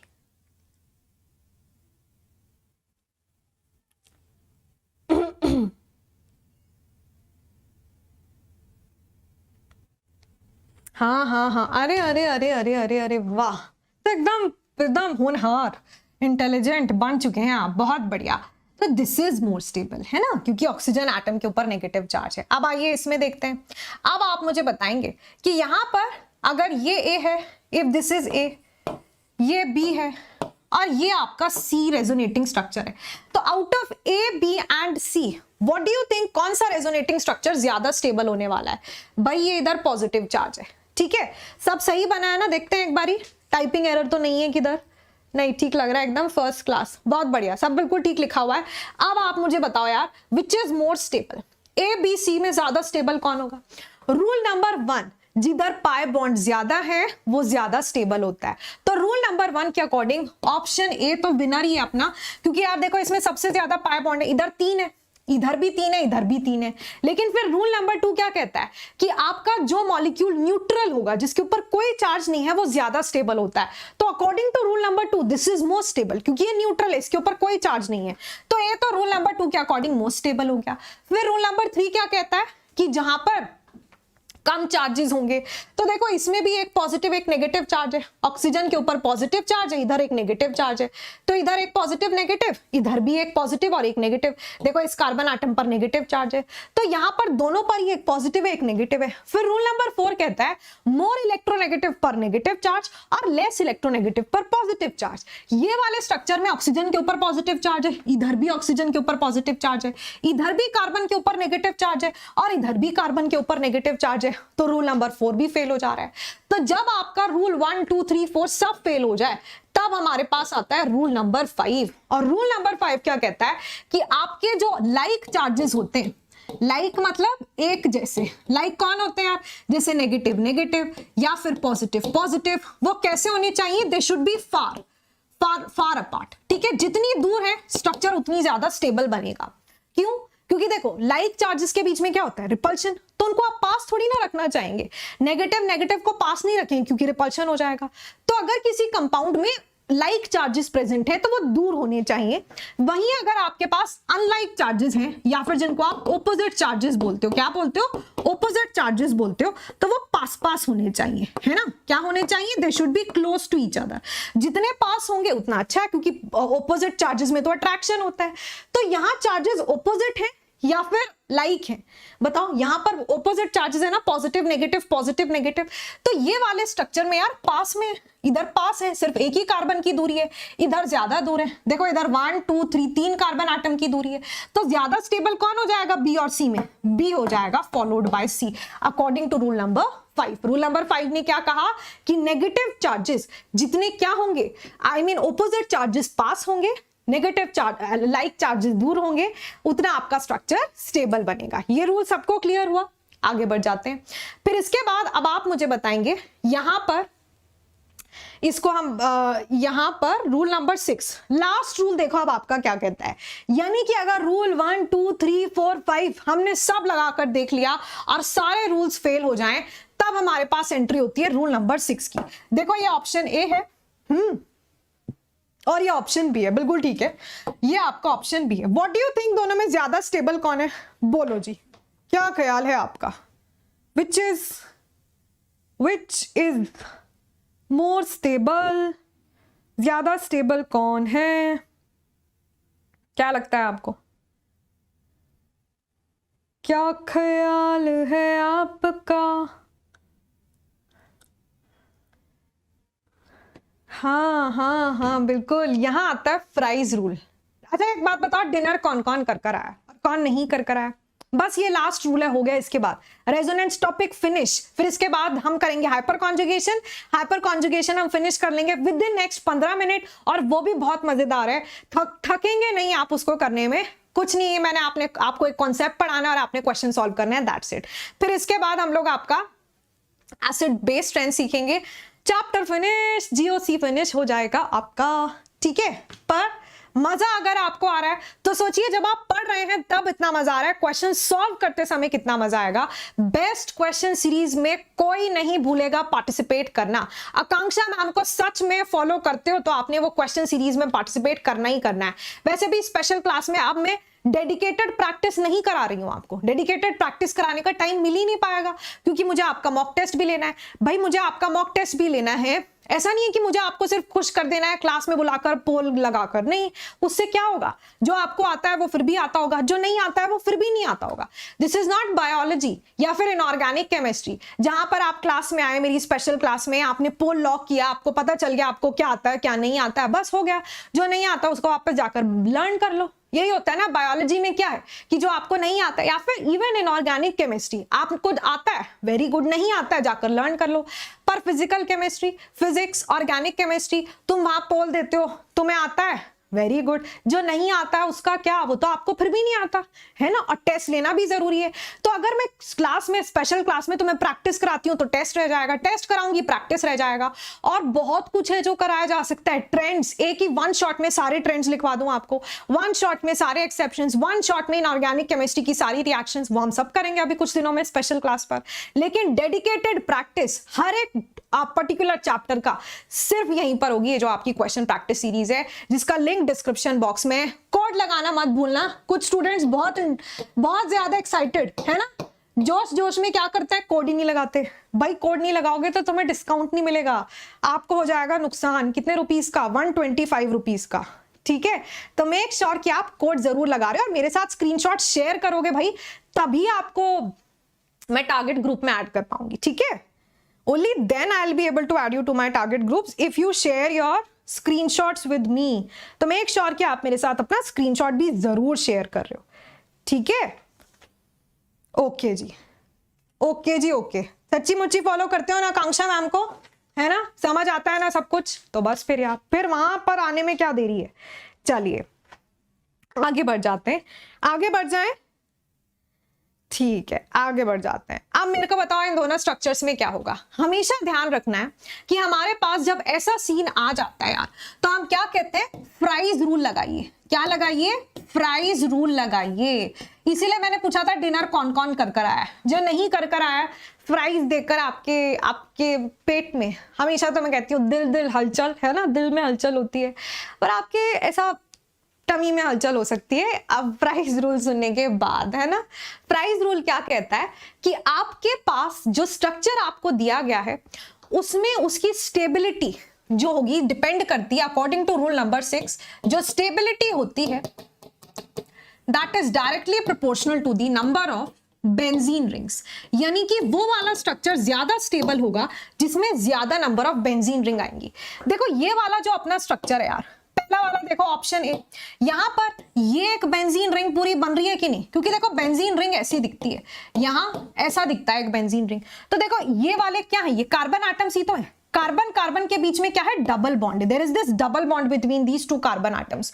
तो एक ये पूरी बेंजीन रिंग बन रही है। और फिर इसके बाद ये जो इधर है, ये जो इधर है, इसके जस्ट बाजू में इधर भी देखो, ये भी एक पूरी ही बेंजीन रिंग बन रही है कि नहीं बन रही है। यहां आपके पास कार्बन कार्बन के बीच में क्या है, डबल बॉन्ड है, और फिर ये देखो ये भी एक पूरी बेंजीन रिंग बन रही है। तो इस स्ट्रक्चर में हमारे पास दो बेंजीनॉइड रिंग्स हैं, यानी कि दो बेंजीन स्ट्रक्चर्स हैं। मानते हैं आप ये बात, ये स्ट्रक्चर में आपके पास दो बेंजीन रिंग्स हैं। यहां पर मेरे को बताओ यहां पर क्या हो रहा है, इस स्ट्रक्चर में तुम्हारे पास सिर्फ और सिर्फ एक ही बेंजीन रिंग बन रही है ना। देखो यही तो बेंजीन रिंग है, क्योंकि यहां पर ये जो कॉमन कार्बन एटम्स हैं दोनों रिंग्स के बीच, आपके पास ये दोनों रिंग के बीच में जो कॉमन कार्बन एटम्स हैं, देखो यार ये वाला कार्बन और ये वाला कार्बन, इनके बीच में तो यार सिंगल ही बॉन्ड है। देखना एक बार, यहां पर तो सिंगल ही बॉन्ड है, डबल बॉन्ड है ही नहीं, है ना। तो फिर ये बेंजीन रिंग कैसे बन पाएगी, this is not benzene ring ना। बेंजीन रिंग में तो 3 ट्रिपल बॉन्ड आते हैं, यहां तो सिंगल ही बॉन्ड आ गया, तो ये बेंजीन रिंग नहीं हुई। तो इसमें कितनी बेंजीन रिंग है, सिर्फ एक, और यहां कितनी बेंजीन रिंग्स है, 2। तो which is more stable, this structure is more stable. अब इसी बात पर मेरे को ये क्वेश्चन का आंसर दे दो यार, ऑप्शन ए और ऑप्शन बी में विच इज मोर स्टेबल, दोनों सेम ही बने हैं क्या, नहीं नहीं, अलग अलग है। तो देखो यार यहां पर अगर आप देखते हो ये एक बेंजीन रिंग है और दूसरी भी बेंजीन रिंग है, तो इधर आपके पास 2 बेंजीन रिंग्स हैं। ये वाले स्ट्रक्चर में सिर्फ एक यही दिख रही है मेरे को, ओनली 1 बेंजीन रिंग। तो कौन सा स्ट्रक्चर ज्यादा स्टेबल हो जाएगा, ऊपर वाला। Option A will be more stable as compare to option B. बस इसी के साथ रेजोनेंस हुआ समाप्त, यानी कि रेजोनेंस हमारा पूरा फिनिश हो चुका है। We are done with resonance. Within next 15 minutes अगर आप मेरा साथ देते हैं, हाइपर कॉन्जुगेशन भी फिनिश हो जाएगा। तो बिना किसी देरी के मैं आगे बढ़ जाती हूं और हम हाइपर कॉन्जुगेशन डिस्कस करते हैं। लास्ट इफेक्ट आता है यार हमारे पास हाइपर कॉन्जुगेशन। हाइपर कॉन्जुगेशन के लिए आपको मालूम होना चाहिए क्या, व्हाट इज अल्फा हाइड्रोजन। मेरे को बताओ ये जो आपको अल्कीन गिवन है इसमें कितने अल्फा हाइड्रोजन है, तो उसके लिए पता है क्या देखना पड़ता है। हा, मैं ऐसे शुरू हो गई एकदम, है ना। समझ पा रहे हैं आप, बताइए। हाइपर कॉन्जुगेशन हम सीखने जा रहे हैं। वैसे ना यार मेरे को बहुत प्यास लगी है, बिल्कुल कंट्रोल नहीं हो रहा। I am feeling very very very thirsty. तो आकांक्षा मैम को एक वाटर ब्रेक देंगे आप। ऐसा ऐसा पूछते हैं ना, ma'am can I please drink water, ऐसा पूछते हो ना स्कूल में तुम लोग। अब तो कहाँ ही पूछते हो तुम लोग, जब ऐसे थोड़े प्यारे और छोटे और मासूम थे आप तब पूछते थे, ma'am may I go to washroom, ma'am can I please drink water, तो can I also please drink water. Akanksha ma'am को आप अलाउ कर रहे हैं, भेज रहे हैं कि नहीं भेज रहे हैं, ये बताओ। पी लो यार, पानी पी लें। आहा बहुत प्यास लगी है भाई, बहुत नेक्स्ट लेवल, बहुत ज्यादा प्यास लगी है मेरे को।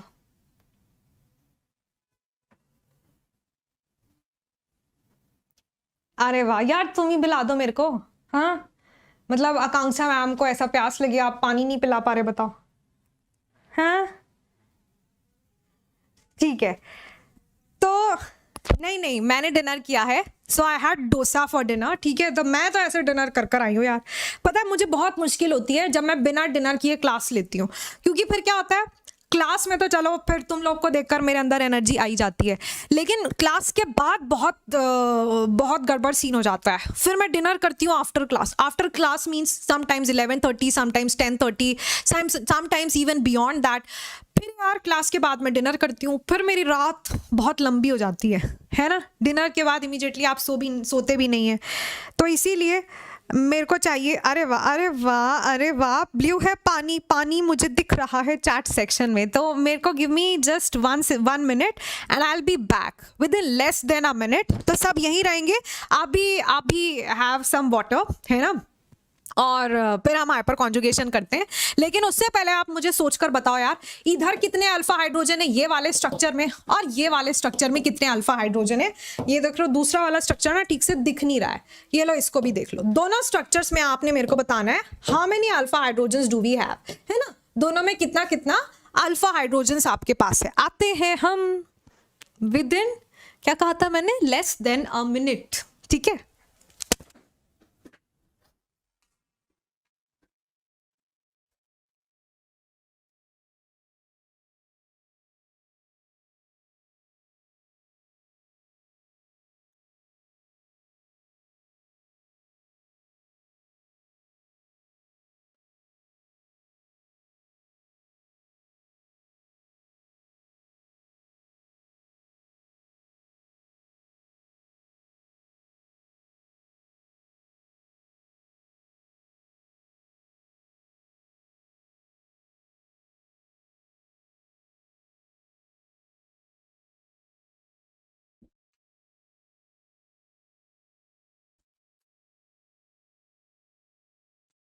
हाँ जी, वेलकम बैक। आपकी उम्मीदों से ज्यादा जल्दी आ गई मैं कि नहीं?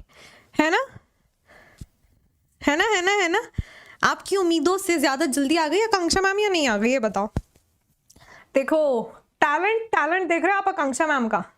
टैलेंट की तो बात ही क्या है, बस आप देख रहे हो टैलेंट, देख रहे हो आकांक्षा मैम का। मैं पानी पीकर भी आई हूँ, लेकर भी आई हूँ। जस्ट इमेजिन क्या स्पीड है ना?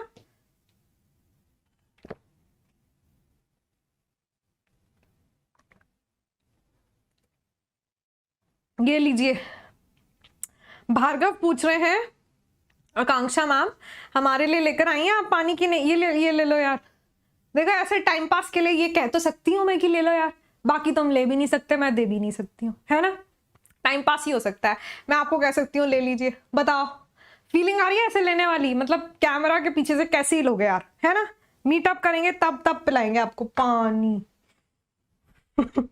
हाँ ठीक है, चलिए आगे बढ़ते हैं। तो हमारे पास यहाँ पर हाइपर कॉन्जुगेशन की हम बात कर रहे हैं। हाइपर कॉन्जुगेशन के अकॉर्डिंग हमें क्या करना होता है? अल्फा हाइड्रोजन चेक करना होता है ना?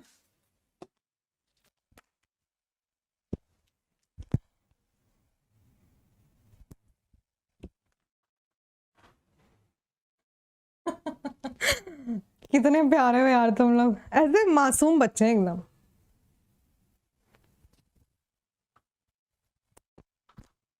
ठीक है, तो देखिए हमारे पास कितने अल्फा हाइड्रोजन है इधर?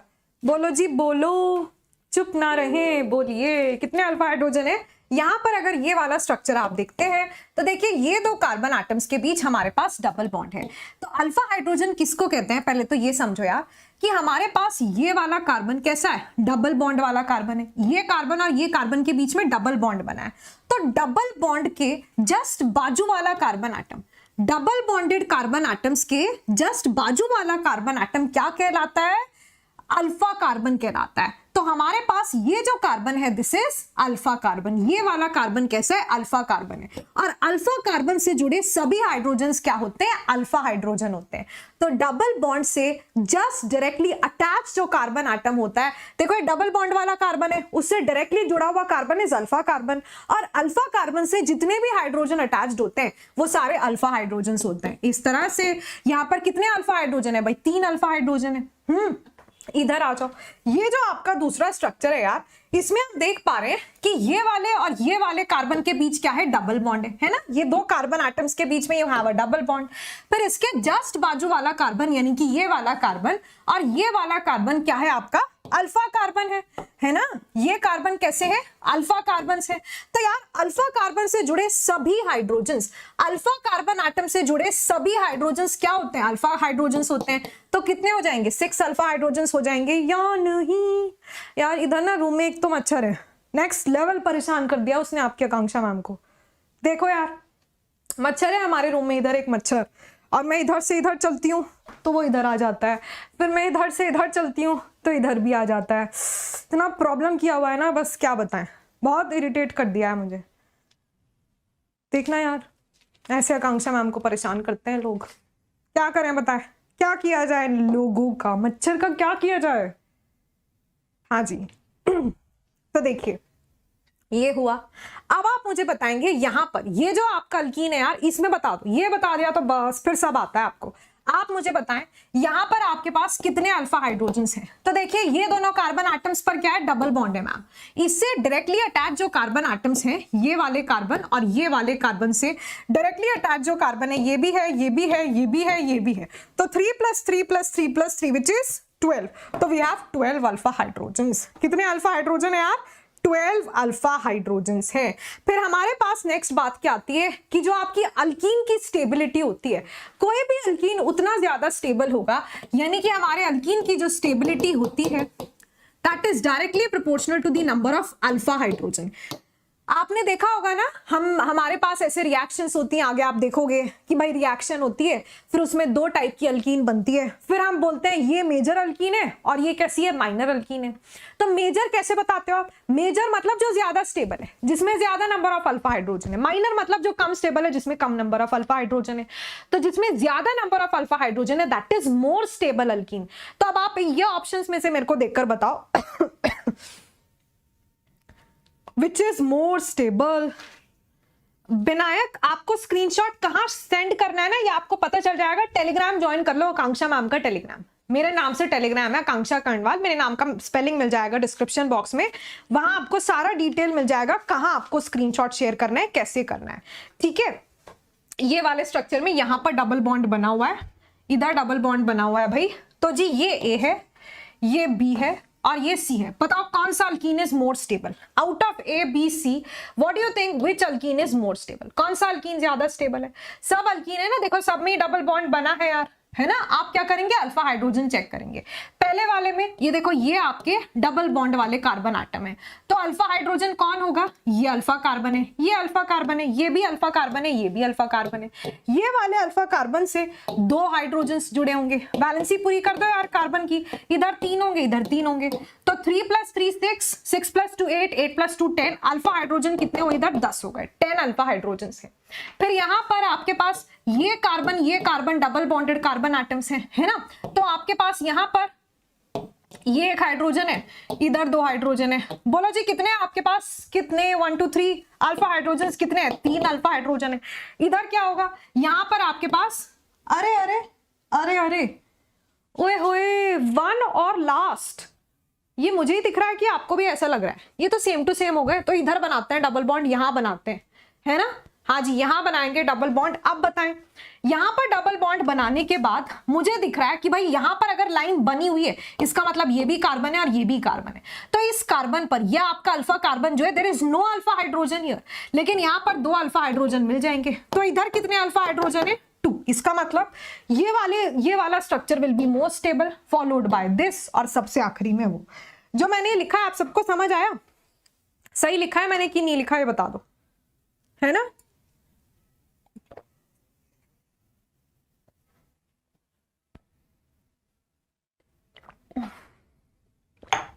इनको कंपेयर करें,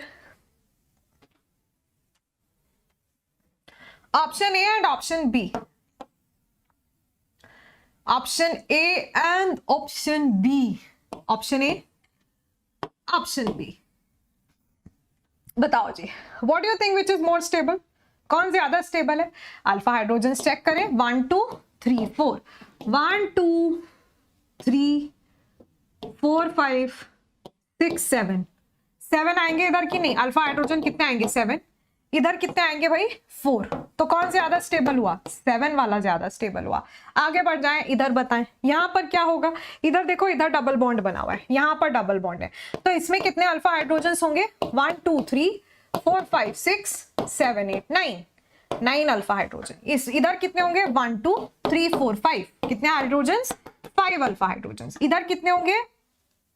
एक ही दिख रहा है मेरे को तो यार, मेरे को दिख रहा है कि तुमको भी एक ही दिख रहा है, एक ही है भाई, अल्फा हाइड्रोजन 1। ज्यादा स्टेबल दिस, कितना सुंदर साइन बनाया मैंने, है ना। ज्यादा stable this followed by this and this. आहा, ओहो हो गया ना यार, इतना हुआ। अब नेक्स्ट मेरे को बताइए, what do you think which alkyne here is more stable?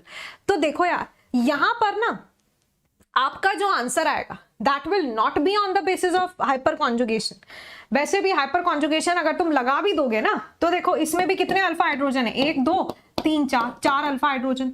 इधर भी 4 ही अल्फा हाइड्रोजन आएंगे, तो अल्फा हाइड्रोजन तो दोनों में 4 4 है, तो हाइड्रोजन तो सेम ही हुए, तो हाइपर कॉन्जुगेशन के बेसिस पर तो आप आंसर नहीं कर सकते। तो आप क्या कहेंगे? आप कहोगे कि यार ये वाला जो आपका स्ट्रक्चर है ना, इधर देखो, double bond is in conjugation with double bond only, double bond के साथ कॉन्जुगेशन में, तो यहाँ डबल बॉन्ड वाला रेजोनेंस हो जाएगा कि नहीं हो जाएगा? आपने आज ही तो पढ़ा है ना, डबल बॉन्ड रेजोनेंस। तो यहाँ पर डबल बॉन्ड रेजोनेंस पॉसिबल है, और यहाँ पॉसिबल नहीं है। देखो ये वाले केस में पॉसिबल नहीं है, क्योंकि जस्ट डबल बॉन्ड के बाजू में हमारे पास sp3 हाइब्रिडाइज्ड कार्बन एटम है, और यहां पर भी sp3 हाइब्रिडाइज्ड कार्बन एटम है। तो here resonance is not possible, जबकि इधर रेजोनेंस इज पॉसिबल, और जहां पर रेजोनेंस पॉसिबल होता है that is obviously more stable. तो इसको हम बोलते हैं, क्या बोलते हैं? Conjugated alkyne. यहां कॉन्जुगेशन बोलते हैं इसको, कॉन्जुगेशन मतलब continuous delocalization, resonance, continuous delocalization of electron is conjugation. तो इसको बोलते हैं conjugated alkene. This is conjugated alkene, ये ज्यादा स्टेबल है, तो हम कह देंगे due to resonance, due to और for resonance, this is more stable. ये क्या है? मोर स्टेबल है। अब यार मेरे को आप लोग बताओगे, यहां पर ये आपके होमवर्क क्वेश्चन है, these are your homework questions, कर आएंगे आप लोग, कौन ज्यादा स्टेबल है ना। आगे बढ़ जाए, चलिए अब हम करते हैं इस चैप्टर को एंड। फटाफट हीट ऑफ हाइड्रोजनेशन और हीट ऑफ कंबस्टन पढ़ेंगे, आपका हाइपर कॉन्जुगेशन फिनिश हो जाएगा और उसके बाद सिर्फ हमारे पास बचेगा एसिडिक एंड बेसिक स्ट्रेंथ का कॉन्सेप्ट, जो बहुत छोटा सा है और बहुत जल्द हम कवर कर लेंगे। तो हमारे पास आता है heat of hydrogenation. Heat of hydrogenation क्या कहता है कि मान लीजिए आपके पास कोई अल्कीन है, अब यार अगर मैं इसका हाइड्रोजनेशन करा देती हूँ, ये मेरे पास एक अल्कीन है, ठीक है, अब इसका हाइड्रोजनेशन कैसे कराएंगे? इसमें हाइड्रोजन ऐड कर दो। हाइड्रोजन ऐड करते हैं हम किसी ना किसी मेटल के प्रेजेंस में, जैसे निकल के प्रेजेंस में। क्या होता है कि ये जो आपके दोनों कार्बन एटम्स हैं, है ना, ये जो आपके कार्बन एटम्स हैं, इन पर हाइड्रोजन आकर जुड़ जाएगा। क्या होगा? हाइड्रोजन एटम यहां से अटैच हो जाएगा। इधर इधर हाइड्रोजन एटम आकर अटैच हो गया कि नहीं हो गया? हाँ जी, तो बस अल्कीन से अल्केन बन रहा है, इसी को हाइड्रोजनेशन क्या कहते हैं? क्या कहते हैं? हाइड्रोजनेशन। जब आपके पास अल्कीन से अल्कीन का फॉर्मेशन हो रहा है, तो दिस इज हाइड्रोजनेशन, है ना, ठीक है। अब देखो होता क्या है कि जब भी अल्कीन से अल्केन बनता है ना, यानी कि जब भी आप क्या कराते हो? हाइड्रोजनेशन कराते हो, तो इस प्रोसेस के दौरान आपकी ना कुछ एनर्जी रिलीज होती है। जब भी एनर्जी रिलीज होती है, वैसा प्रोसेस क्या कहलाता है? एक्सोथर्मिक प्रोसेस कहलाता है। क्या कहलाता है? एक्सोथर्मिक प्रोसेस कहलाता है। ये हमने थर्मोडायनेमिक्स में सीखा है कि नहीं, कि क्या होता है, एनर्जी जब रिलीज होती है तो हमारे पास यहाँ पर डेल्टा एच क्या आएगा? नेगेटिव आएगा। तो वो क्या कहते हैं कि हाइड्रोजनेशन जब आप कराएंगे तो प्रोडक्ट तो बनेगा ही, साथ साथ कुछ अमाउंट ऑफ एनर्जी रिलीज होगी, और वही अमाउंट ऑफ एनर्जी जो रिलीज होती है, उसी इंथैल्पी को आप क्या कहते हैं? हीट ऑफ हाइड्रोजनेशन कहते हैं। तो यही एनर्जी जो रिलीज होगी, इसी को हम क्या कहते हैं? हीट ऑफ हाइड्रोजनेशन, जो यहां पर लिखा हुआ है, ठीक है। तो हमारे पास क्या आता है? Heat of hydrogenation is the energy which is release during hydrogenation of an alkene. Alkene के हाइड्रोजनेशन के दौरान जो एनर्जी रिलीज होती है उसको हीट ऑफ हाइड्रोजनेशन कहते हैं। अब देखो, आपको ना ऐसे कंपाउंड दिए जाते हैं और आपसे पूछा जाता है कि किसका हीट ऑफ हाइड्रोजनेशन ज्यादा होगा। तो हमेशा ध्यान रखना, सबसे पहले रूल नंबर 1 क्या कहता है? सबसे पहले हमारा रूल नंबर 1 कहता है कि भाई heat of hydrogenation is directly proportional to the number of pi bonds. Number of pi bonds के डायरेक्टली प्रोपोर्शनल होती है हीट ऑफ हाइड्रोजनेशन। क्योंकि देखो यार, अगर आपके अल्कीन में एक ही डबल बॉन्ड है तो आपको सिर्फ एक हाइड्रोजन मॉलिक्यूल काम आएगा, है ना, एक हाइड्रोजन मॉलिक्यूल आ जाएगा, इधर एक हाइड्रोजन ऐड होगा, इधर एक हाइड्रोजन ऐड होगा। लेकिन अगर मान लीजिए आपके अल्कीन में लेट्स से 2 डबल बॉन्ड है यार, फिर क्या होगा? मेरे को बताओ। अगर तुम्हारे अल्कीन में 2 डबल बॉन्ड हो जाए, फिर आपको 2 हाइड्रोजन मॉलिक्यूल लगेंगे। जितने ज्यादा डबल बॉन्ड होंगे उतने ज्यादा हाइड्रोजन मॉलिक्यूल ऐड कराने पड़ेंगे कि नहीं, है ना भाई? जितने ज्यादा डबल बॉन्ड उतने ज्यादा आप हाइड्रोजन मॉलिक्यूल ऐड कराओगे फॉर हाइड्रोजनेशन। तो इसका मतलब ये वाले केस में जहां नंबर ऑफ डबल बॉन्ड ज्यादा है, एनर्जी भी ज्यादा रिलीज होगी। तो यहां पर ज्यादा एनर्जी रिलीज होगी। That is how heat of hydrogenation is directly proportional to the number of pi bonds. यानी कि एक ऐसा स्ट्रक्चर जिसमें पाई बॉन्ड ज्यादा है, that is going to have more heat of hydrogenation. उसकी हीट ऑफ हाइड्रोजनेशन ज्यादा होने वाली है।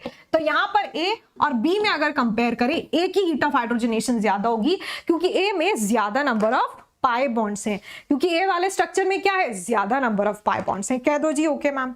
और इसी के साथ क्या आप सबने हमारे सेशन को लाइक किया है कि नहीं किया? तो अगर आपने की हुई है थोड़ी थोड़ी कंजूसी, then make sure you all have hit the like button, और आप सबने सेशन को दिया है पूरा पूरा प्यार और सेशन को किया है लाइक, है ना। चलो जी आगे बढ़ जाते हैं। फिर इसके बाद हमारे पास यहाँ पर ये 2 अल्कीन्स गिवन है। अब इसमें किसकी हीट ऑफ हाइड्रोजनेशन ज्यादा होगी? तो यार हमेशा ध्यान रखना कि आपकी जो हीट ऑफ हाइड्रोजनेशन होती है ना, देखो यहाँ पर भी एक पाई बॉन्ड है, यहाँ पर भी एक पाई बॉन्ड है। पाई बॉन्ड में डिफरेंस होता है, तो जिसमें ज्यादा पाई बॉन्ड है वो ज्यादा स्टेबल बन जाता है। बट अगर पाई बॉन्ड का नंबर सेम हो तो heat of hydrogenation is inversely proportional to the stability of alkene. Alkene अगर ज्यादा स्टेबल होगा तो उसकी हीट ऑफ हाइड्रोजनेशन कम होती है, यानी कि स्टेबिलिटी ऑफ अल्कीन के इनवर्सली प्रोपोर्शनल होता है हीट ऑफ हाइड्रोजनेशन। तो जिस अल्कीन की स्टेबिलिटी कम होती है उसकी हीट ऑफ हाइड्रोजनेशन ज्यादा होती है। तो मेरे को बताओ, अच्छा पहले तो मेरे को बताओ यहां पर कम स्टेबल अल्कीन कौन है? कम स्टेबल, ध्यान से सुनो, लेस स्टेबल पूछ रही हूं मैं, कम स्टेबल कौन है? ए कम स्टेबल है या बी कम स्टेबल है? उसके लिए क्या करते हैं हम? अल्फा हाइड्रोजन चेक करते हैं। यहां कितने अल्फा हाइड्रोजन आएंगे? बोलो यार यहां पर कितने अल्फा हाइड्रोजन बनेंगे? 3 + 3 6 + 9 + 3 विच इज 12। इधर 12 अल्फा हाइड्रोजन आते हैं। इधर कितने आएंगे? देखो 1 2 3 4, 4 अल्फा हाइड्रोजन आएंगे, इधर 4 आए। तो लेस स्टेबल कौन है? ये है। और हीट ऑफ हाइड्रोजनेशन किसका ज्यादा होता है? जो लेस स्टेबल होता है। तो हीट ऑफ हाइड्रोजनेशन किसका ज्यादा होगा? Which has less number of alpha hydrogen, और the alkene which is less stable, जिसकी स्टेबिलिटी कम है। अब ऐसे ही मेरे को इधर बताओ, ये दोनों स्ट्रक्चर में अब भी आप पीछे देखकर आए हो कि यहां पर क्योंकि क्या हो रहा है? रेजोनेंस हो रहा है। Due to resonance this alkene is more stable. तो क्योंकि ये ज्यादा स्टेबल है, इसकी हीट ऑफ हाइड्रोजनेशन कम होगी और ये वाले कंपाउंड की हीट ऑफ हाइड्रोजनेशन ज्यादा होने वाली है। सिमिलरली नेक्स्ट हमारे पास कॉन्सेप्ट आता है हीट ऑफ कंबस्टन का। किसका? Heat of combustion. Heat of combustion का मतलब क्या है कि भाई मान लीजिए आपके पास कोई भी अल्कीन है ना, आपके पास कोई भी अल्कीन है और आप क्या करा रहे हो? अल्कीन का देखो देखो देखो, कंबस्टन किसको कहते हैं? किस किस को मालूम है मेरे को बताओ? बोलो जी। ये लास्ट ही टॉपिक है हाइपर कॉन्जुगेशन का। इसमें ये जो 2 एग्जांपल्स लिखे हैं ना, ये 2 क्वेश्चंस हैं एक्चुअली। तो आप मुझे ये 2 क्वेश्चन का आंसर बताओगे, हाइपर कॉन्जुगेशन फिनिश। फिर क्या बचेगा? सिर्फ एसिडिक स्ट्रेंथ और बेसिक स्ट्रेंथ, चैप्टर फिनिश। बता दो जी। 10:30 तक क्लास हम अपना पूरा फिनिश कर लेंगे, ठीक है? मिथिलेश पढ़ाई नहीं करनी है आपने, चैप्टर फिनिश नहीं करना, रहने दो मैम। आप ये नहीं सोचते कि यार मैम भी तो लगी हुई है आपके पीछे, मैम भी तो पढ़ा रही हैं यार, है ना? है ना? है ना? ये नहीं सोचते हो तुम लोग? हम थक गए आकांक्षा मैम, हम थक गए, बस यही याद आता है आप लोग को, यही याद आता है हम लोग को, है ना? है ना? हाँ जी ठीक है। हाँ, combustion is what? Combustion is burning in presence of oxygen, ठीक है? तो यहां पर अगर आप किसी भी अल्कीन का, अल्कीन लिया है तुमने और भाई उसको ऑक्सीजन के साथ, अल्कीन छोड़िए कोई भी हाइड्रोकार्बन लो आप, कोई भी हाइड्रोकार्बन। हाइड्रोकार्बन कौन होता है? जिसमें हाइड्रोजन और कार्बन हो, है ना? अल्कीन, अल्केन, अल्काइन सब आ जाते हैं। किसी भी हाइड्रोकार्बन में अगर आप ऑक्सीजन ऐड करा रहे हैं, उसका एक्सेस में सप्लाई कर रहे हो तुम ऑक्सीजन, तो हमेशा ही क्या बनेगा? CO2 बनेगा और H2O बनेगा।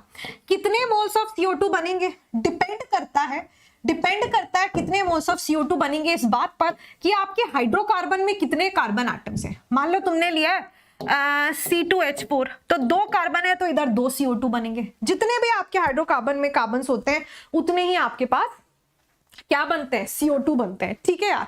तो यहाँ पर उतने CO2 बनेंगे। अब मेरे को एक बात बताओ, यहां आपका ये जो पहला स्ट्रक्चर, आपको ये पहला केस गिवन है ना? This is your first case. यहां पर आपको option A, B, C, D ये क्या दी गई हैं? रिंग्स आपको दी गई हैं। ये 6 मेंबर्ड है, 5 मेंबर्ड है, 4 मेंबर्ड है, 3 मेंबर्ड है। हमेशा ध्यान रखना कि आपका जो हीट ऑफ कंबस्टन होता है ना, तो बेसिकली यार होता क्या है, देखो यहां पर इस प्रोसेस को क्या कहते हैं? कंबस्टन कहते हैं। हाइड्रोकार्बन का ऑक्सीजन के प्रेजेंस में बर्न होना, CO2 और वाटर प्रोड्यूस करना इस combustion.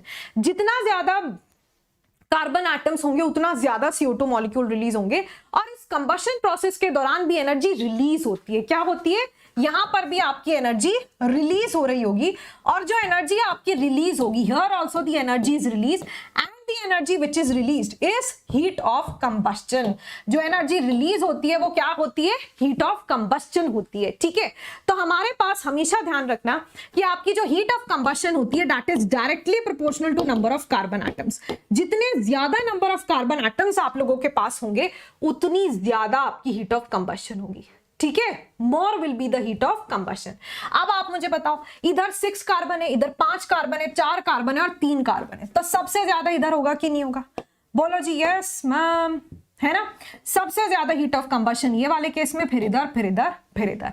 The more the number of carbon atoms, more CO2 will be released. That means more will be the heat of combustion, and hence this is the order that is followed for these membered rings. ठीक है? ऐसा क्योंकि इसमें 6 carbon है। टिंग टिंग टिंग टिंग टिंग टिंग। अब मजा तब आएगा मेरे को जब तुम मेरे को यहां पर आंसर दोगे कि ऑप्शन A, B, C, इधर किसका हीट ऑफ कंबस्टन ज्यादा होने वाला है? ये A है, this is B and this is C। तो बताओ यार अभी आपका क्या ऑप्शन रहेगा? बोलो जी बोलो, ओए होए, बता दो यार।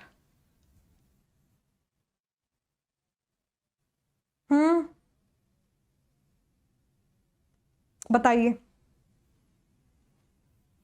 दिख रहा है ना आपको ये जो हमने क्वेश्चन दिया है? ये लीजिए, और गहराइयों से देखिए जरा, और बढ़िया से देख लो, बस और कुछ दिखे ही ना आपको, इस तरह देखिए। ये लो जी, बताएं इधर what will be the order? Same नहीं है। हेलो हेलो हेलो, हाँ देखो यार, इधर फर्स्ट वाले में ऑप्शन ए में कितने कार्बन है? 6 मेंबर्ड रिंग है, 6 कार्बन है।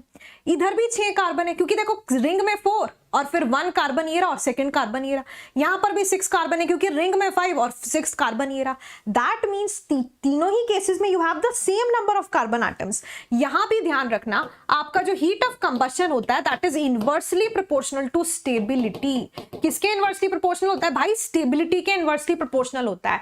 तो जो भी स्ट्रक्चर ज्यादा स्टेबल होगा उसका हीट ऑफ कंबशन कम आएगा। अब हमेशा ध्यान रखेंगे आप कि जैसे जैसे रिंग छोटा होता जाता है ना, वो कम स्टेबल बनता जाता है। क्योंकि देखो, एक छोटा रिंग, मान लो एक 3 मेंबर्ड रिंग होता है, तो 3 membered ring cyclopropane is very unstable. Why? Because आप सोचिए 3 एटम्स को ऐसा एक रिस्ट्रिक्टेड बॉन्ड एंगल पर रहना पड़ेगा, है ना? क्योंकि देखो 3 एटम्स है, 3 एटम्स बहुत दूर दूर तो फैल नहीं सकते हैं, उनको पास पास रहना पड़ेगा। अब एक पर्टिकुलर एंगल पर उनको रहना पड़ेगा। 3 ही एटम्स हैं, तो आप उनको बहुत दूर नहीं भेज सकते, पास पास रहना पड़ेगा। तो उनके बीच में एक स्ट्रेन आ जाता है। वो स्ट्रेन क्या होता है? एंगुलर स्ट्रेन, क्योंकि एक छोटा एंगल वहां पर बन रहा होता है। जैसे जैसे रिंग का साइज इंक्रीज होता है, एंगल भी बड़ा होता चला जाता है और स्ट्रेन रिलैक्स होता जाता है।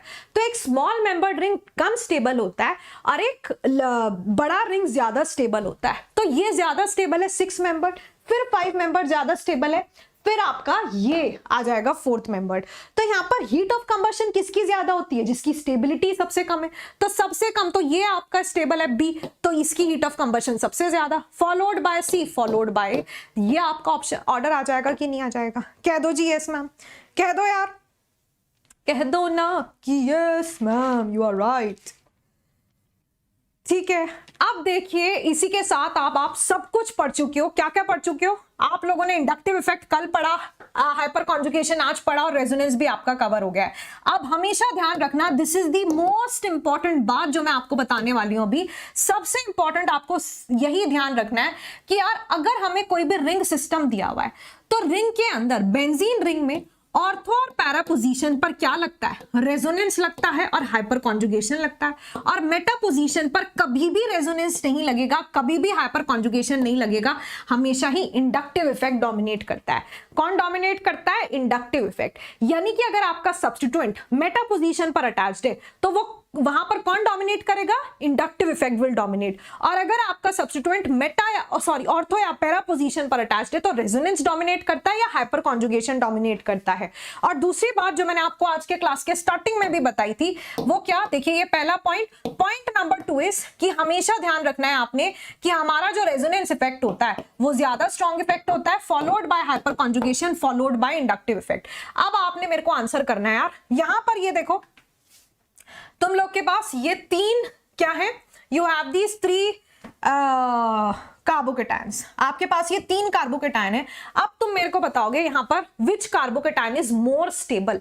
ज्यादा स्टेबल कार्बोकेटायन कौन है? बताएं, बताएं जी, बताएं, बताएं यहां पर विच इज मोर स्टेबल हाइड्रोकार्बन? तो देखो ध्यान रखना, यहां पर आपके पास सब्स्टिट्यूएंट क्या लगा है? CH3, CD3 और CT3 ये लगे हुए हैं आपके सब्स्टिट्यूएंट। और कौन सी पोजीशन पर लगे? पैरा पोजीशन पर लगे। पैरा पोजीशन पर इंडक्टिव डोमिनेट नहीं करता है। पहला तुम्हारे दिमाग में क्या होगा? इंडक्टिव लगेगा। नहीं, इंडक्टिव नहीं लगेगा।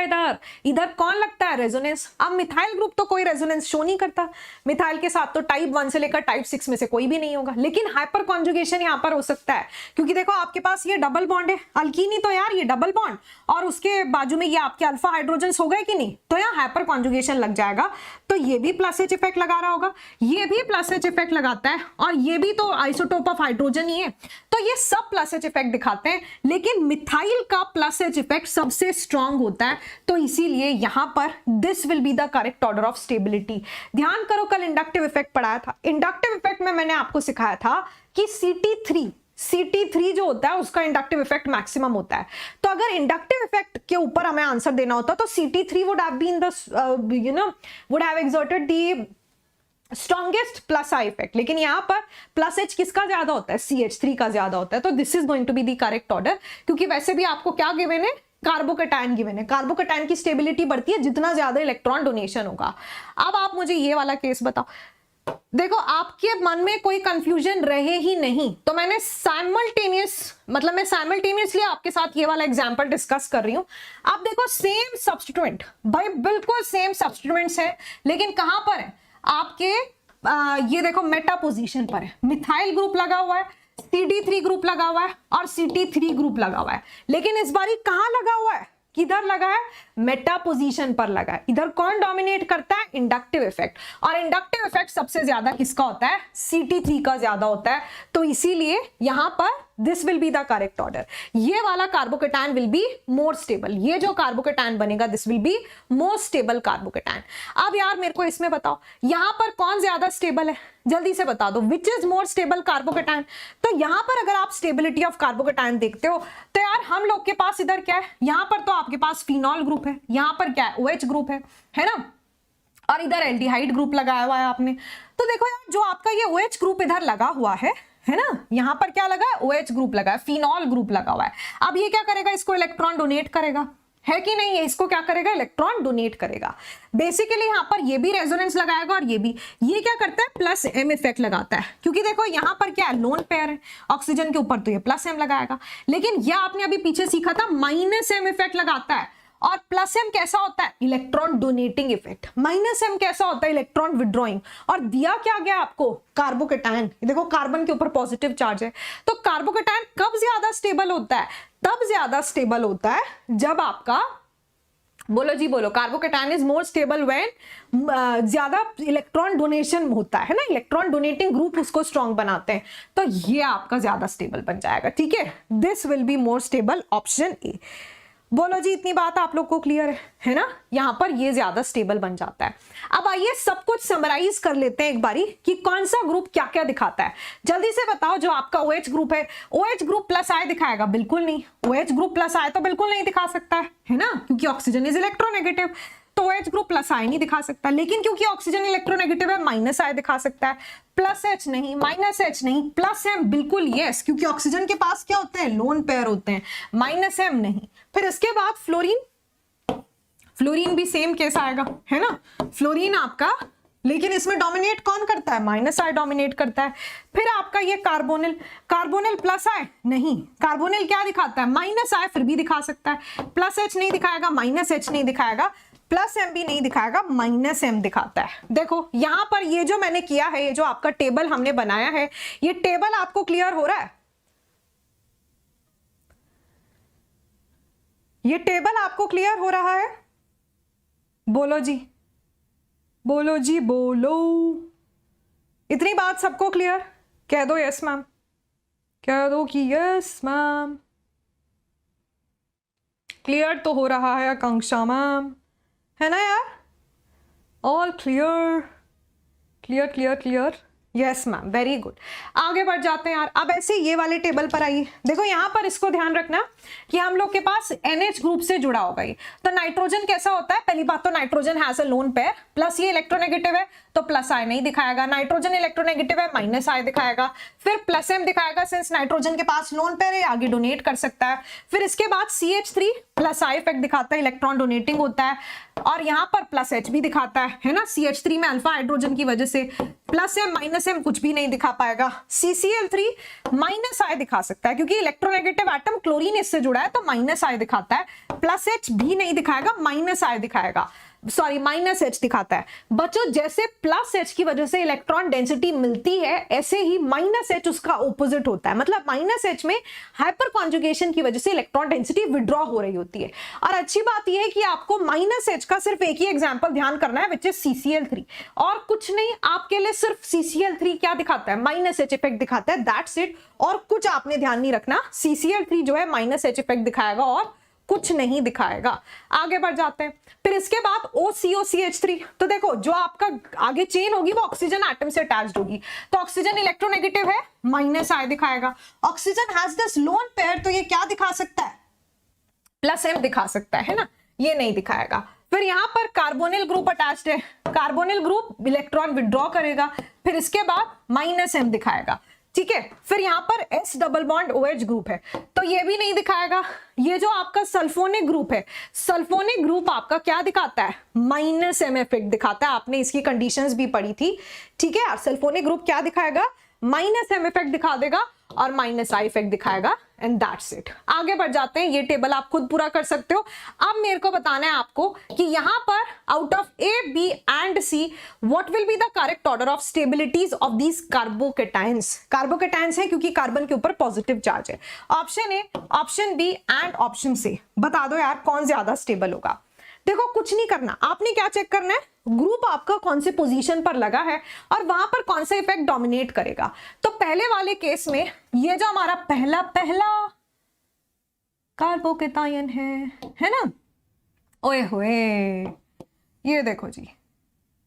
तो हमारे पास यहां पर ये वाला जो आपका कार्बोकेटायन है, इसमें आप देखो OH ग्रुप पैरा पोजीशन पर लगा है, तो इसके ऊपर लोन पेयर होगा, तो यहाँ +M इफेक्ट विल डोमिनेट, है ना। पैरा पोजीशन पर +M डोमिनेट करता है, यहाँ -M विल डोमिनेट। यहाँ पर क्या होगा, +I इफेक्ट डोमिनेट करेगा क्योंकि ये मेटा पोजीशन पर लगा है।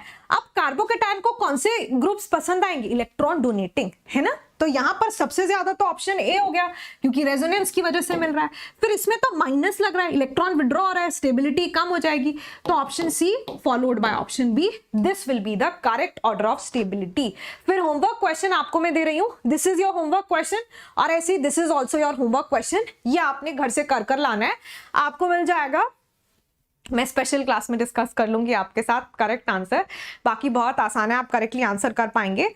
और PDF आपको मेरे टेलीग्राम पर मिल ही जाएगा, है ना जी। वापस आपको ध्यान दिला देते हैं, किसी ने क्वेश्चन सीरीज में एनरोल करना मिस नहीं करना है। मेक श्योर कि आप सब जितने स्टूडेंट्स मुझे लाइव देख रहे हैं, क्योंकि वहीं से हम लोग क्वेश्चन प्रैक्टिस पर हमारी वो कमांड बनेगी यार। सो मेक श्योर कि हर बच्चा जो हमारी क्लास में है वो मेरी क्वेश्चन प्रैक्टिस सीरीज को जरूर ज्वाइन कर रहा है, ठीक है बच्चों। अगर आप बाय चांस कोई क्लास लाइव नहीं देख पाते हो तो आपको रिकॉर्डेड देखने का मौका मिलता है, आप रिकॉर्डेड देख पाएंगे, ठीक है।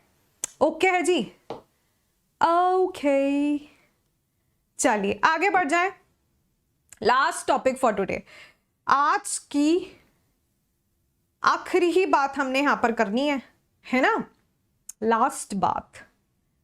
आइए, लास्ट बात कहती है क्या, acidic strength and basic strength हमने सीखना है। देखो यार, यानी कि आपको ना ऑप्शंस दिए जाते हैं और आपको बताना पड़ता है कौन अच्छा एसिड है, फिर ऑप्शन मिलते हैं, बताना पड़ता है कौन अच्छा बेस है। बस जी, इसके बाद चैप्टर फिनिश हो जाएगा। अरे चैप्टर फिनिश तो करा दो, चैप्टर फिनिश तो करने दो। पनीर है, पनीर, एक तो पनीर उनका नाम है ना। और तब से उन्होंने बस एक ही लाइन लिखी हुई है, आकांक्षा मैम मुझे आपसे बात करनी है। तो कर लेना यार, बात कर लेना, स्पेशल क्लास में आइए बात कर लेना। बाकी नाम क्या रखा है, पनीर। अब मैं कैसे इग्नोर करूं, बताओ पनीर को। ऐसे बोल रहे हैं मैम आप तो हमें इग्नोर कर रही हो, हमें आपसे बात करना है। बताओ यार, पनीर को कौन कर सकता है इग्नोर। आज ऐसी बातें हो रही हैं, पनीर फ्राइज रूल, है ना। चलिए तो ये फिनिश करते हैं, इसके साथ चैप्टर फिनिश हो जाएगा। देखो यार, एसिडिक स्ट्रेंथ, भाई एसिडिक स्ट्रेंथ क्या होती है कि एसिड कौन अच्छा है, एसिड कौन अच्छा होगा आप खुद बताइए। एसिड तो वो अच्छा होगा, मान लीजिए आपके पास यहाँ पर CH3COOH, ये एक एसिड है ना। एसिड का काम क्या होता है, एसिड का काम होता है प्रोटॉन देना। तो ये क्या करेगा भाई, प्रोटॉन देगा। कैसे देगा, CH3C double bond OO negative बनेगा, प्लस यहाँ से आपका प्रोटॉन रिलीज हो जाएगा, है कि नहीं? ऐसा ही होगा कि नहीं होगा यार? एसिड का क्या काम होता है? प्रोटॉन रिलीज करना, यही काम होता है। तो यहां से इसको OH बॉन्ड तोड़कर प्रोटॉन देना होगा और आपके पास ये कॉन्जुगेट बेस बनता है। सीखा ना आपने आयनिक इक्विलिब्रियम में, इसको कॉन्जुगेट बेस बोलते हैं। और ये आपका प्रोटॉन रिलीज हो चुका है। मानते हो इतनी बात? हाँ जी बिल्कुल।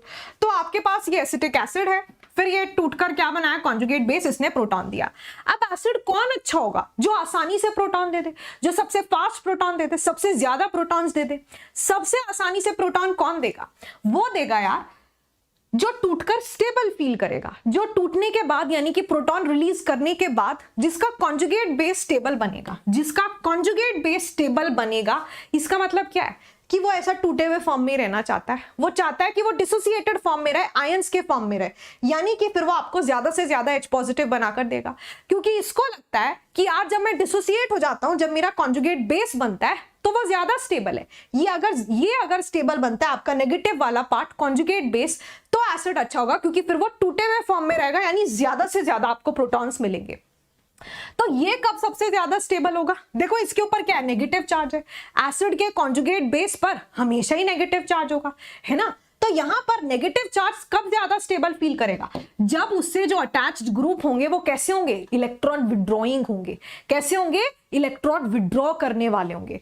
तो हमेशा आप इस बात को ध्यान रखेंगे कि हमारे पास जो एसिडिक स्ट्रेंथ होती है ना यार, आपकी जो एसिडिक स्ट्रेंथ होती है वो क्या ऑर्डर फॉलो करती है? उसको पसंद कौन से ग्रुप आते हैं? उसको पसंद आते हैं भाई वो वाले ग्रुप जो इलेक्ट्रॉन विड्रॉइंग होते हैं, जो क्या करते हैं? इलेक्ट्रॉन विड्रॉ करते हैं। तो इलेक्ट्रॉन विड्रॉ हो सकता है रेजोनेंस के थ्रू, -m लग जाएगा। फिर क्योंकि रेजोनेंस सबसे स्ट्रॉन्ग है, फिर इसको -H पसंद आएगा। माइनस, ये देखो मैं बिल्कुल आपको सीक्वेंस में बता रही हूं, सबसे ज्यादा -m, सबसे ज्यादा -m वाला इफेक्ट अगर लग रहा होगा तो स्ट्रॉन्ग बनेगा आपका एसिड।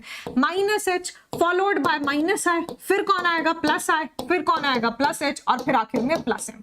तो अगर आपके पास कोई भी ग्रुप अटैच्ड है तो आप चेक करेंगे कि यार वो कौन सा इफेक्ट एग्जर्ट कर रहा है।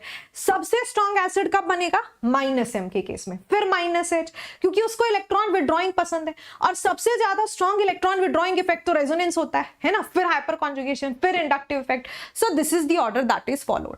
अब आप मेरे को बता दो, यहां पर ये जो आपको एसिड दिए गए हैं, so if this is your option ए, ये तुम्हारा ऑप्शन ए है, ये आपका ऑप्शन बी है, ये सी है और ये डी है, तो आपका एसिड कौन से केस में सबसे स्ट्रॉन्ग बनेगा? देखो आप एनायन बनाकर देख लो, यहां पर O नेगेटिव आएगा, O नेगेटिव, O नेगेटिव, ये O नेगेटिव बन जाएगा, है ना, जब प्रोटॉन यहां से बाहर जाएगा। तो देखो यार, ये वाला जो ग्रुप है, यहां पर कैसा ग्रुप लगा है? ये तो +I इफेक्ट लगाता है। यहां पर कैसा ग्रुप लगा हुआ है यार? इधर एक क्लोरीन लगा है तो -I इफेक्ट लगाएगा। इधर 2 क्लोरीन लगे और ज्यादा -I इफेक्ट लगाएगा। इधर 3 क्लोरीन लगे और भी ज्यादा स्ट्रॉन्ग, यहां पर स्ट्रॉन्गेस्ट -I इफेक्ट लगेगा। तो सारे इंडक्टिव लगा रहे हैं, लेकिन यहाँ क्योंकि 3 क्लोरीन है, सबसे ज्यादा स्ट्रॉन्ग -I इफेक्ट एग्जर्ट करेंगे, and hence this will be the correct order. सबसे ज्यादा स्ट्रॉन्ग एसिड कौन बन जाएगा? ये वाला एसिड सबसे स्ट्रॉन्ग बन जाएगा। ठीक है, आगे बढ़ जाते हैं। फिर ये वाले केस में आप मुझे बताओ, तो यार यहां पर भी आपके पास इधर O नेगेटिव, यहां पर भी नेगेटिव, यहां पर भी नेगेटिव। अब मेरे को एक बात बताओ, यहां पर तुम्हारे पास मिथाइल ग्रुप है ना, इधर हाइड्रोजन लगा है, ये क्या लगाता है? +I effect. ये तो नॉर्मली केस है, ये भी क्या लगाएगा? ये और ज्यादा स्ट्रॉन्ग +I लगाएगा, क्योंकि इधर 2 मिथाइल है ना, ये 2 डिग्री है, फिर इसके बाद ये 3 डिग्री है, ये और भी ज्यादा, है ना, ये और भी ज्यादा स्ट्रॉन्ग +I लगाएगा, क्योंकि ये 3 डिग्री है। तो ये तो कम कर देंगे स्टेबिलिटी को। तो सबसे ज्यादा यहां पर स्टेबल कौन होगा? If this is option A, ये बी है, ये सी है और ये डी है, सबसे ज्यादा स्टेबल होगा B, followed by A, followed by C and followed by D. BACD, ठीक है, BACD, this is going to be the right order. अब इसमें बताओ यार, what will be the correct order of your acidic strength? यहां पर आपका नहीं, ये एसिडिक स्ट्रेंथ का क्वेश्चन ही नहीं है। अभी हम आगे बढ़ जाते हैं। So we have already compared the stabilities of carbon ions. ये मेरे को बता दो, यहां पर एसिडिक स्ट्रेंथ का ऑर्डर क्या रहेगा? तो देखो यार, ये जब निकलेगा C नेगेटिव बनेगा, इधर CH नेगेटिव आएगा, इधर CH2 नेगेटिव आएगा, जो कि एक sp3 हाइब्रिडाइज्ड कार्बन से अटैच्ड है, ये sp2 से अटैच्ड है, ये sp से अटैच्ड है। जितनी ज्यादा इलेक्ट्रोनेगेटिविटी होगी, है ना, उतना अच्छा है, क्योंकि उतना स्ट्रॉन्ग -I इफेक्ट लगेगा फिर आपका, और एसिड उतना ज्यादा स्टेबल बनेगा। तो this is the strongest acid. ये आपके एसिडिक स्ट्रेंथ का क्या आ जाएगा, ऑर्डर आ जाएगा। बस इसी के साथ एसिडिक स्ट्रेंथ आपका फिनिश हो जाता है, ठीक है। एसिडिक स्ट्रेंथ इसी के साथ हमारा फिनिश हुआ। और अब हमने सीखना है आपका बेसिक स्ट्रेंथ। क्या सीखना है, बेसिक स्ट्रेंथ सीखना है। बेसिक स्ट्रेंथ कब ज्यादा होती है भाई, बेस कौन होता है, बेस कौन होता है बच्चों, जो लोन पेयर डोनेट कर दे, है ना, दैट इज अ बेस। जो भी लोन पेयर डोनेट कर देता है उसी को आप बेस कहते हो। तो अच्छा बेस कौन होगा, जो आसानी से लोन पेयर डोनेट कर दे, है ना। बेस कौन होते हैं, लोन पेयर डोनर्स होते हैं, या फिर आप बोल सकते हो इलेक्ट्रॉन पेयर डोनर्स, यानी जो इलेक्ट्रॉन पेयर डोनेट करते हैं, ठीक है। तो बेस कौन अच्छा होगा, जो आसानी से इलेक्ट्रॉन डोनेट कर दे, वो एक अच्छा बेस होगा कि नहीं। अब मेरे को आप यहां पर इन दोनों में कंपेयर कर बताएंगे which is a better base. देखो नाइट्रोजन में दोनों ही केस में, चाहे आप ऑप्शन ए देखते हो या फिर ऑप्शन बी, देखो नाइट्रोजन में यहां पर भी लोन पेयर है और यहां पर भी लोन पेयर है, तो बेस की तरह तो ये दोनों ही केस में बिहेव कर सकता है। पर बेटर बेस कहां होगा, देखो यहां रेजोनेंस में पार्टिसिपेट कर जाएगा इसका लोन पेयर। ये जो लोन पेयर है, लोन पेयर के जस्ट बाजू में क्या है, डबल बॉन्ड है, तो यहां रेजोनेंस हो सकता है। इसमें क्या होगा, रेजोनेंस होगा। तो आपका जो लोन पेयर है ना, लोन पेयर कैसा होता है, ऐसे केस में हम क्या बोलते हैं, आपका लोन पेयर डीलोकलाइज्ड है। तो ये वाला जो लोन पेयर है कैसा है, डीलोकलाइज्ड है। क्योंकि देखो आप ऐसा लोकलाइज्ड मतलब एक जगह रुका हुआ, बैठा हुआ, है ना, जो एक ही जगह ऐसा टिक कर बैठ गया है, वो लोकलाइज्ड है, राइट। लेकिन ये तो घूम रहा है, रिंग में जा रहा है, देखो रेजोनेंस की वजह से। तो यार यहां पर जब क्या होगा, अगर ये किसी को डोनेट करने जाएगा, है ना, या इससे कोई लेने आएगा, उसको तो ऐसे ढूंढना पड़ेगा किधर है किधर है, एक पल इधर एक पल उधर, एक पल इधर एक पल उधर, क्योंकि ये तो रेजोनेंस में पार्टिसिपेट कर रहा है। लेकिन यहां पर अगर आप देखते हो तो ये वाला जो लोन पेयर है वो कैसा है, लोकलाइज्ड है, एक ही जगह टिक कर बैठा रहेगा। क्यों, क्योंकि ये रेजोनेंस कर ही नहीं सकता। ये भी sp3 हाइब्रिडाइज्ड कार्बन है और ये भी sp3 हाइब्रिडाइज्ड कार्बन है। तो ये आपके पास कैसा लोन पेयर हुआ, this is a localised lone pair, है ना, रुका हुआ।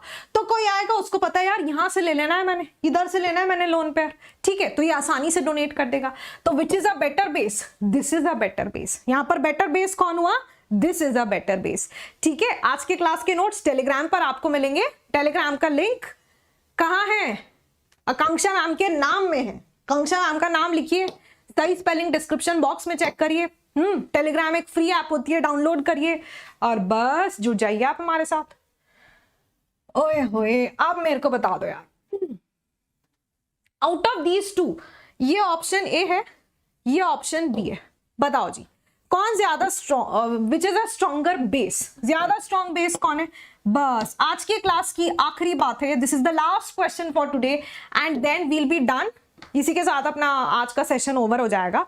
पर आप मुझे बताएं which is a better base, which is a better base. तो भाई देखो ये वाले केस में नाइट्रोजन का जो लोन पेयर है वो कैसा होगा, डीलोकलाइज्ड, क्योंकि रेजोनेंस में पार्टिसिपेट करेगा। ये कैसा होगा, लोकलाइज्ड, क्योंकि यहां पर क्या है, लोन पेयर के बाजू में डबल बॉन्ड नहीं है। जो जिस एटम पर लोन पेयर है वही डबल बॉन्डेड है ना। ये देखो जिस एटम पर लोन पेयर है वही डबल बॉन्ड है, ऐसा नहीं होता है। आपके पास होता है डबल बॉन्ड, सिंगल बॉन्ड और यहां लोन पेयर। लेकिन यहां क्या है, डबल बॉन्ड के ऊपर ही लोन पेयर है। ये तो कोई रेजोनेंस होता ही नहीं है, ये होता है रेजोनेंस। तो यहां पर तो देयर बी नो रेजोनेंस। तो ये लोन पेयर कैसा है, लोकलाइज्ड है। क्योंकि ये लोन पेयर लोकलाइज्ड है, hence this is going to be more stable. Chapter finish. आहा मजा आ गया मेरे को। इसी के साथ जीओसी हमारा पूरा फिनिश हो जाता है। जनरल ऑर्गेनिक केमिस्ट्री, ऑर्गेनिक की क्या कहे, पहला चैप्टर तो कर लिया हमने फिनिश। कल मिलेंगे रिएक्शन मैकेनिज्म के साथ, वन शॉट में रिएक्शन मैकेनिज्म पूरा करेंगे और फिर उसके बाद हाइड्रोकार्बन्स रह जाएगा। फिर day after tomorrow hydrocarbons, class 11th finish. Reaction mechanism recent में मैंने कोई पढ़ाया नहीं आपको, है ना, और हाइड्रोकार्बन्स तो बहुत पहले पढ़ाया था।